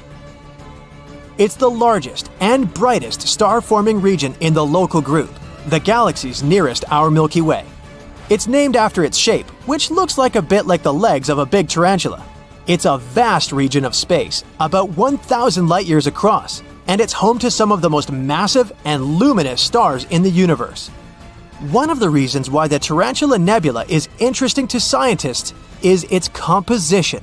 Its composition is close to the region of stars of the cosmic noon, the so-called state of our universe when it was only a few billion years old. At that time, star formation was at its peak. Thanks to the Webb telescope, we can study this galaxy better and find out what our universe was like at its peak. Neptune's rings. This photo was published on September 21st, 2022. In this photo, we can even see 6 small moons next to the planet, with Triton shining brightly in the upper left corner. You didn't think it was the sun, did you? And yep, Neptune has rings too. They're like the ultimate cosmic accessory. They add a touch of glamour and style to the planet. But unlike some earthly bling, these rings are made of small particles of dust, rather than diamonds and gold. There are 5 known rings around Neptune: the Gall, Leverrier, Lassell, Arago, and Adam's rings. Scientists think that these are relatively young, much younger than our solar system, and much younger than, for example, Uranus's rings. They were probably created when one of Neptune's inner moons got too close to the planet and was torn apart by gravity. We haven't seen Neptune's rings so brightly since Voyager 2 flew past it back in 1989. So this is a great opportunity to take a closer look at these rings. The Pillars of Creation. This photo was published on October 19th. The Pillars of Creation became famous thanks to the Hubble telescope, but this photo is very lush and much more detailed. These columns, located in the Eagle Nebula, are about 5 light-years tall, which is really, really long. And they look like some majestic rock formations, only much more transparent. Just like a typical Hollywood movie set, they're full of action and special effects. They're home to some of the most dramatic processes in the universe. The gas and dust are collapsing under their own gravity, forming clumps that will eventually become stars. The place is full of intense radiation, jets of high-energy particles, and supernovae. It's like a cosmic version of Survivor. And if this wasn't creepy enough, here's another photo published by NASA on October 19th. They shared it right before Halloween. Here, the pillars resemble an eerie hand reaching for something. Brrr. Anyway, all these photos give us a truly awe-inspiring sight. They remind us of the incredible complexity of the universe and the amazing things that are happening even in the darkest and most remote corners of the cosmos. Let's hope that the James Webb Telescope will continue to amaze us in the future. Jupiter has 79 known moons, and the 4 biggest of them that are particularly interesting are Galilean moons. They were named after Galileo Galilei. He discovered them in the 17th century. They have something in common, but at the same time are all very different. Europa is the smallest of the Galilean moons with a diameter of 1,860 miles. It orbits Jupiter every 3.5 days. The first images we got from there were taken in the 1970s. Its surface mostly consists of water ice. Europa has long fractures, often around a mile wide, that can extend for thousands of miles across its surface. They were probably formed as the crust pulled apart from tidal forces on the mysterious ocean beneath the surface. In 2012, scientists discovered water vapor plumes erupting close to its south pole, rising up to 125 miles. These plumes can help us find what's inside Europa without having to land there. Scientists think there could be a magnificent ocean hidden 10 to 15 miles beneath the solid surface. That ocean could be 40 to 100 miles deep. Even though it's just 1/4 of Earth's diameter, it contains twice as much water as all of our oceans together. This ocean is a potential environment for some forms of life. Scientists believe the entire ice crust is floating on that ocean. It probably makes a full rotation around Europa once every 12,000 years. In the image the Galileo spacecraft took, you can see small dark brown spots. They're 6 miles across and formed as the hot, less dense material was getting to the surface. It either pushed the crust or broke through it altogether. The surface of Europa consists of so-called chaos terrains. They're rough areas surrounded by a smoother surface. Its equator could be covered in ice spikes called penitentes that can go up to 50 feet high. We have them on Earth too, especially in dry areas at high altitudes. But none of them are as big as those on Europa. Our moon has over 5,000 big craters with a diameter of more than 15 miles. Europa's surface lacks impact craters and doesn't look like it's more than 50 million years old. This means the surface of Europa is changing and reforming all the time. This moon is icy and is one of the smoothest of any solid space objects in our solar system. Because of it, it's 5 times brighter than our moon. Europa is under a constant blast of radiation coming from Jupiter. It's so strong, we wouldn't last even a day there. Europa is 5 times further away from the center of our solar system than Earth. That means it barely gets any heat coming from the sun, so it can remain frozen since the average temperature is negative 250 degrees Fahrenheit at the equator and around negative 360 degrees Fahrenheit at the poles. About 40 years ago, the Voyager 1 spacecraft came close to the rocky moon Io and discovered that it's a volcanic champion of our solar system. Io is Jupiter's 5th innermost moon, 4.5 billion years old, nearly the same age as Jupiter itself. It's similar in size to our moon, and even has a similar density and amount of gravity. Many moons in our solar system consist of silicates and water ice, but Io is made of iron and silicate rock. You'd be able to see some beautiful auroras on Io. As this moon rotates around Jupiter, auroras change brightness all the time, but they're always there. Io is relatively close to Jupiter, almost 260,000 miles above its cloud tops. If you could come to Io and take a look at Jupiter from there, it would appear almost 40 times bigger in the sky than our moon. Stargazing there would be amazing. Io needs 42.5 hours to orbit Jupiter. Our moon needs almost a month. At some points, Io's tidal bulge can go up to 330 feet. It's similar to what we have on Earth. The gravity of our moon causes ocean tides. Io doesn't have an ocean, but the ground itself moves and goes up and down. It's like an elevator taking you to the bottom and then the top of a building with 30 stories. The gravity of Jupiter and its other big moons affect Io, so the solid ground tides on its surface are over 5 times as high as the highest ocean tides on our planet. All this makes Io so hot on the inside that some of the inner materials melt, boil, and try to escape in any way possible. Eventually, it creates a hole in the ground, which then turns into a volcano. Io is the most active body in our solar system when it comes to volcanoes. Io has more than 400 of those, with 150 of them erupting all the time. Some of them shoot their hot gas plumes 200 miles into space. It would be difficult to walk there because we're talking about a pretty intense world of floodplains of liquid rock, huge lava flows, multiple lava lakes, and giant collapsing mountains. Ganymede, the largest moon in the solar system we know of, also has the biggest water ocean. It's 26% greater than Mercury when it comes to volume, but it's less dense. This giant moon has a thick crust of water ice 90 miles deep. There might be a huge ocean of liquid water underneath. It extends 60 miles deep, which is about 10 times deeper than the deepest point in the Earth's ocean. The Voyager spacecraft also detected polar caps made of water frost there. Ganymede is half rock, half water, including tiny amounts of metals and ice. Its atmosphere is very thin and doesn't contain oxygen. This ocean most likely doesn't contain life. The Earth is a great example of how certain microbes and creatures can survive deep down without sunlight. But the ocean of Ganymede is so deep and the pressure is so strong that the water at the bottom is probably compressed back into ice.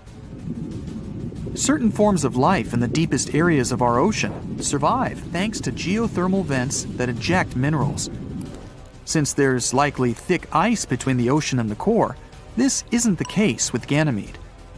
But the ocean there is salty, with multiple layers divided by icy sheets. If there's any chance of life, it could be in the part where the rocky core is in contact with the most internal icy layer. Beneath all that water and ice, Ganymede is the only moon in the entire solar system with a magnetic field. It's possible because this moon has a liquid core. Ganymede circles Jupiter approximately once every 7 days. Its orbit is so eccentric that at some points, it's pretty close to Jupiter. Ganymede, Io, and Europa have gravitational forces that affect each other. In the time Ganymede orbits Jupiter once, Europa makes 2 orbits, and Io makes a full circle 4 times. 1/3 of Ganymede's surface contains big dark regions, while the other 2/3 are lighter. Dark areas are older and contain more craters. Lighter areas have long ridges and grooves, about 2,300 feet high and thousands of miles long. Callisto, the 3rd biggest moon in the solar system, 3,000 miles in diameter, needs 17 Earth days to orbit Jupiter. Its atmosphere is very thin. There are many impact craters, but its ancient crust has basically been the same for more than 4 billion years. When a planet is geologically active, like the Earth, some things can erase most of the evidence from past impacts. Water, volcanoes, tectonic plate movements, human activity, and weather. All this changes the surface. Callisto has experienced none of those. Scientists think this moon used to be an ocean world that eventually froze over. It was hit by meteors from time to time, but mainly remained untouched. And yet, it still has some pretty impressive craters, like Valhalla, the biggest multi-ring crater in our solar system. That's 2,500 miles in diameter.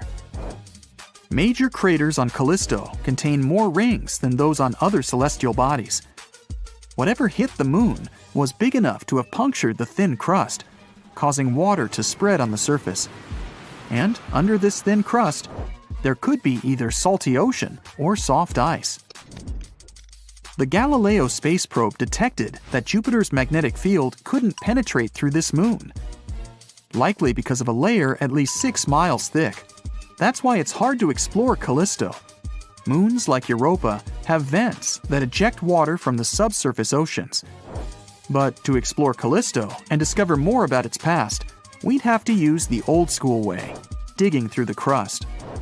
If we wanted to explore the outer parts of our solar system, Callisto would be a great spot because Jupiter's radiation doesn't reach it. So we'd be safer there than on some other inner moons. You know, many different things have nothing in common at first glance. The appearance of mysterious clouds over Stonehenge and the migration of wolves in Canada, patterns on the wings of a Caribbean butterfly, and strange footprints on the moon's surface. These are all random facts, but people can see connections in these events. Let's see how it can happen and where it can lead to. Imagine reading some crazy article on one of the unreliable sites, forgetting about it, and then beginning to notice small details in the world that might indicate that the information in this article is true. You realize you've learned something unusual, but for some reason, other people don't see it or don't want to see it. You try to tell them, but no one wants to listen to you. And some people even think you've gone mad.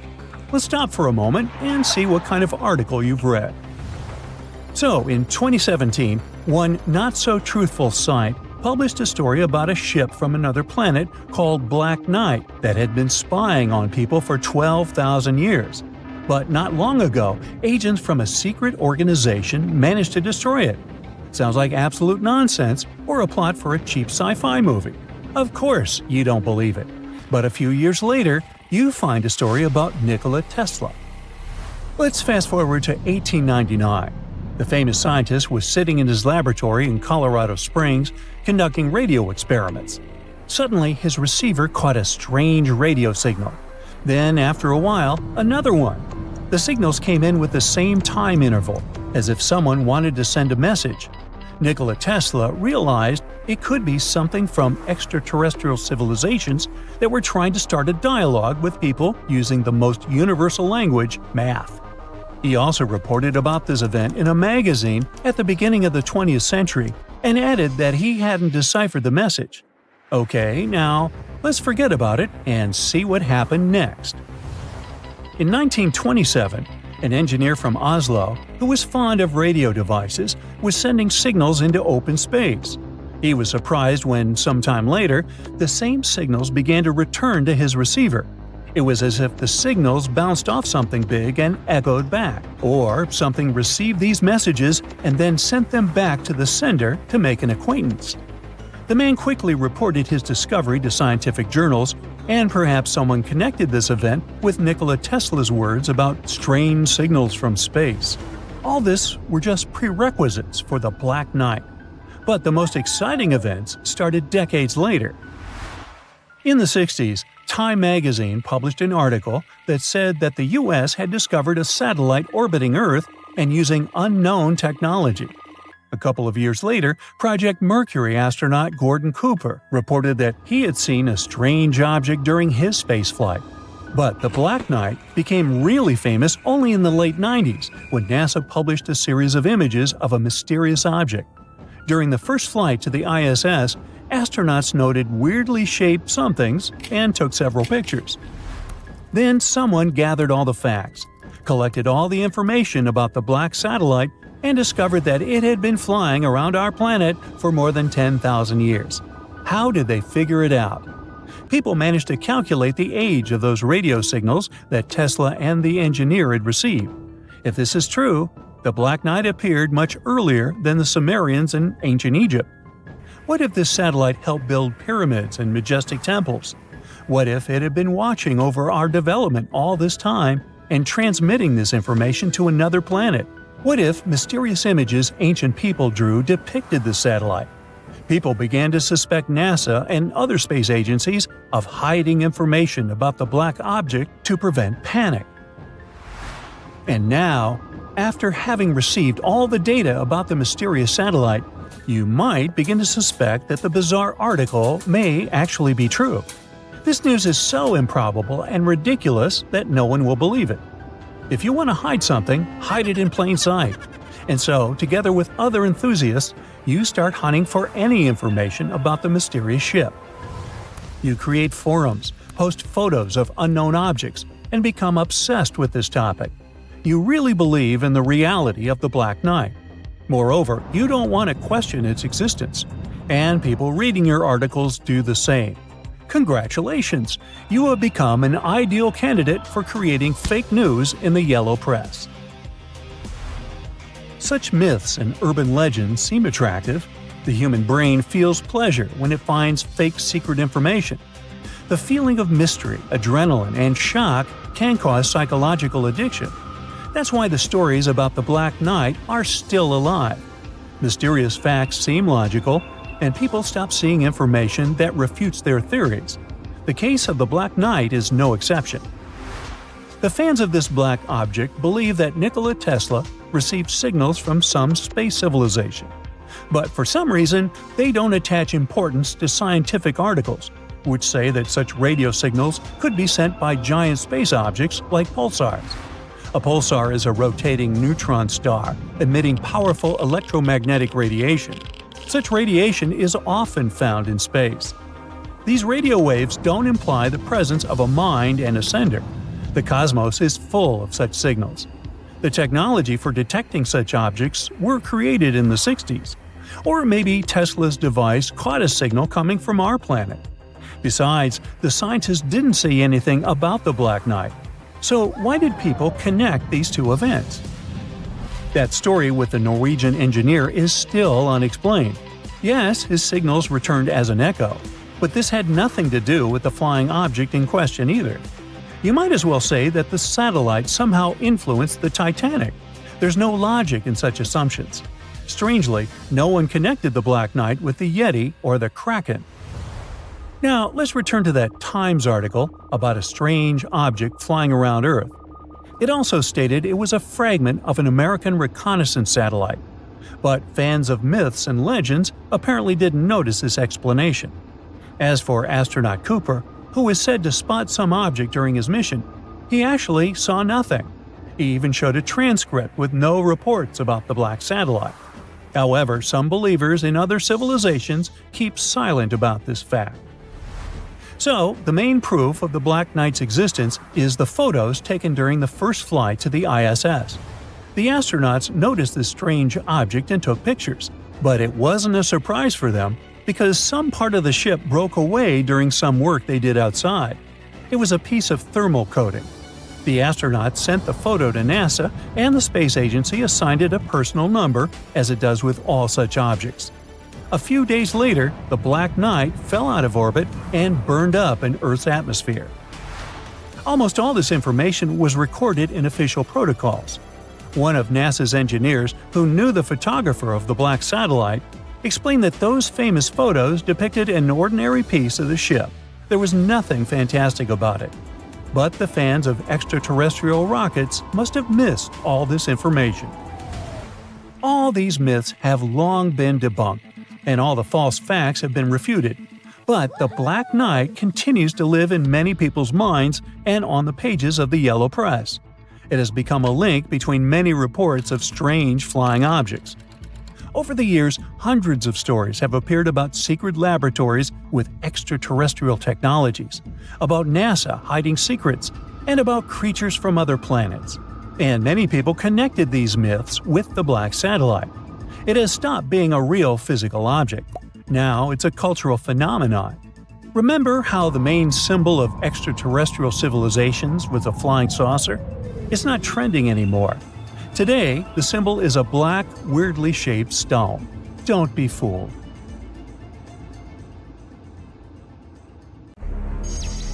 Weird, unusual sounds out of nowhere are spreading all over our galaxy, constantly repeating, and it's something we've never heard before. Scientists discovered it in 2020, and it was nothing like any of the other energy signatures they ever studied. Powerful and bright radio signals occurring from time to time, mysteriously disappearing within a day. It doesn't fit the profile of any space body we know. The signal is a bit irritating, and it disappears without a schedule.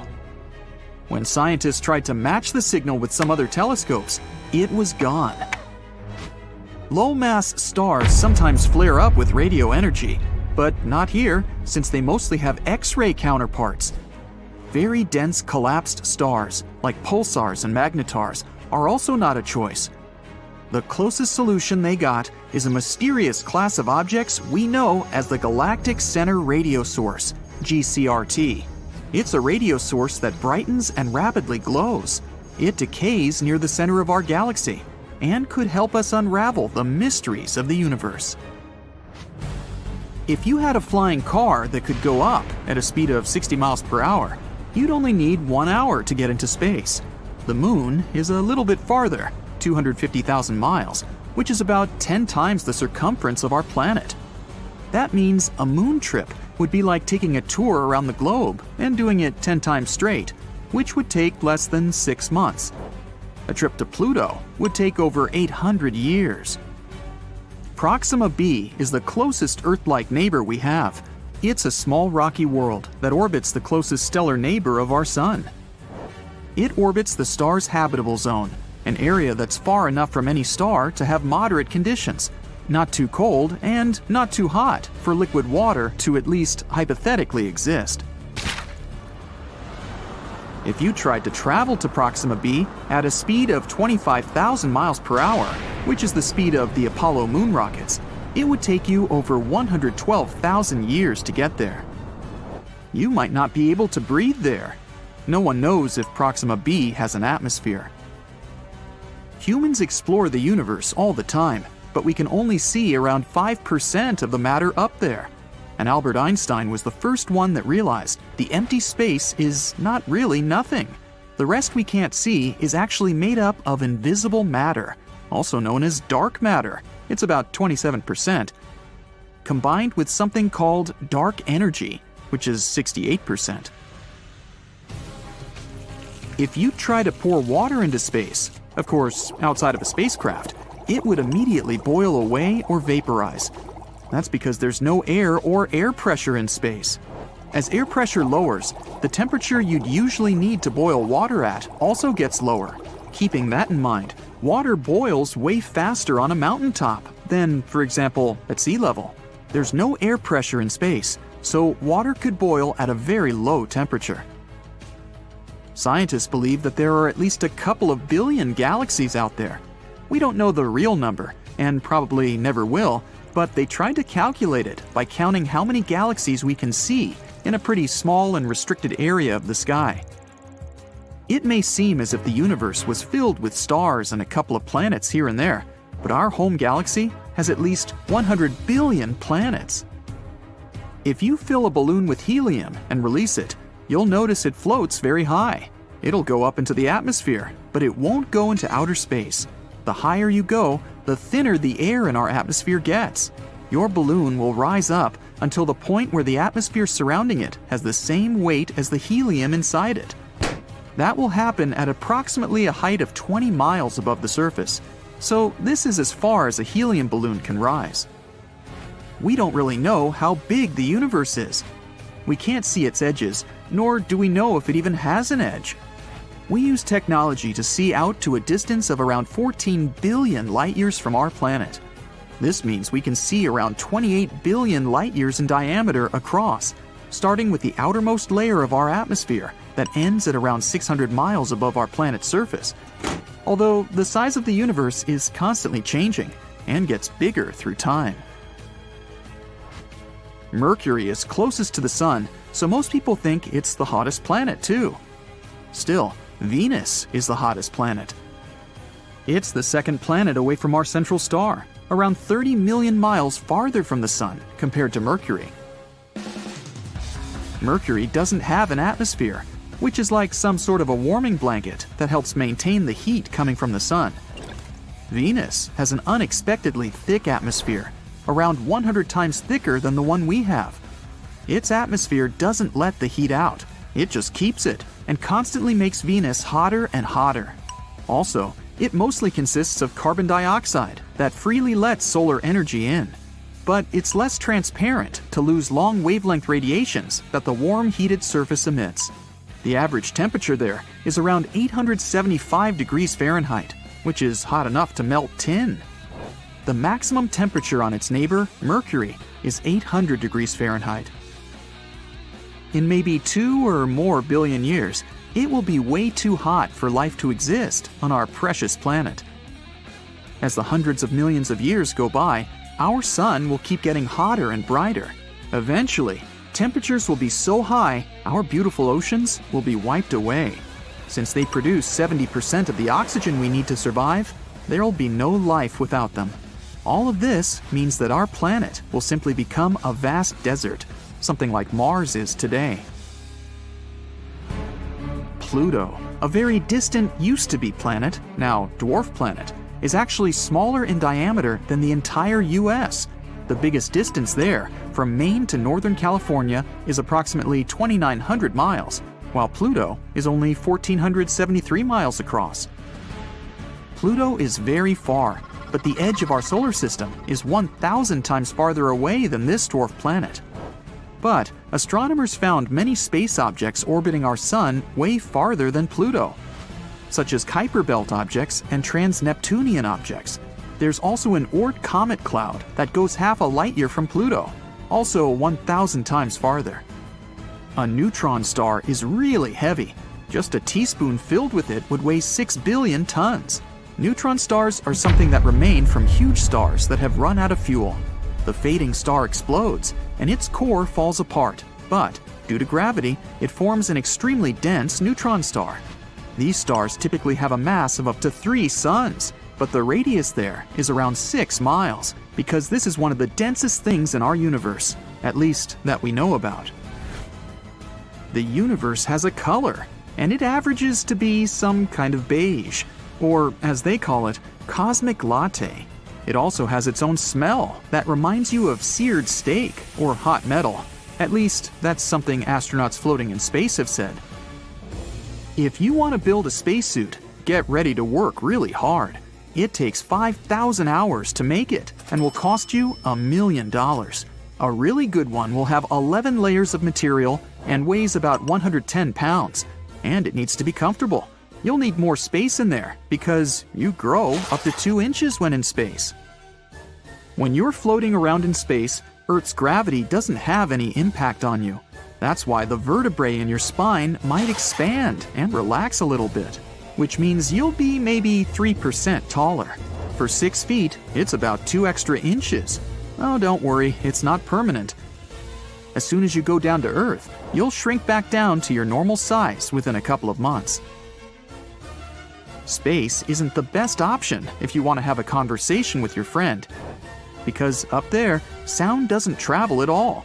Molecules there are so far apart that sound vibrations can't reach them, which automatically means they can't vibrate, so we can't hear them. Movies are not accurate with this. No one could hear you screaming in space, too. We kind of live inside our sun. The sun is not just that big hot ball of light located 93 million miles away from us. Its outer atmosphere is way bigger. It extends far beyond the surface we can see. Our planet's orbit goes through its tenuous atmosphere. The evidence is when gusts of the solar wind generate the southern and northern lights. That means, in some way, we live inside the sun. Not just us, other planets too, including distant Neptune. The heliosphere, which is what we call the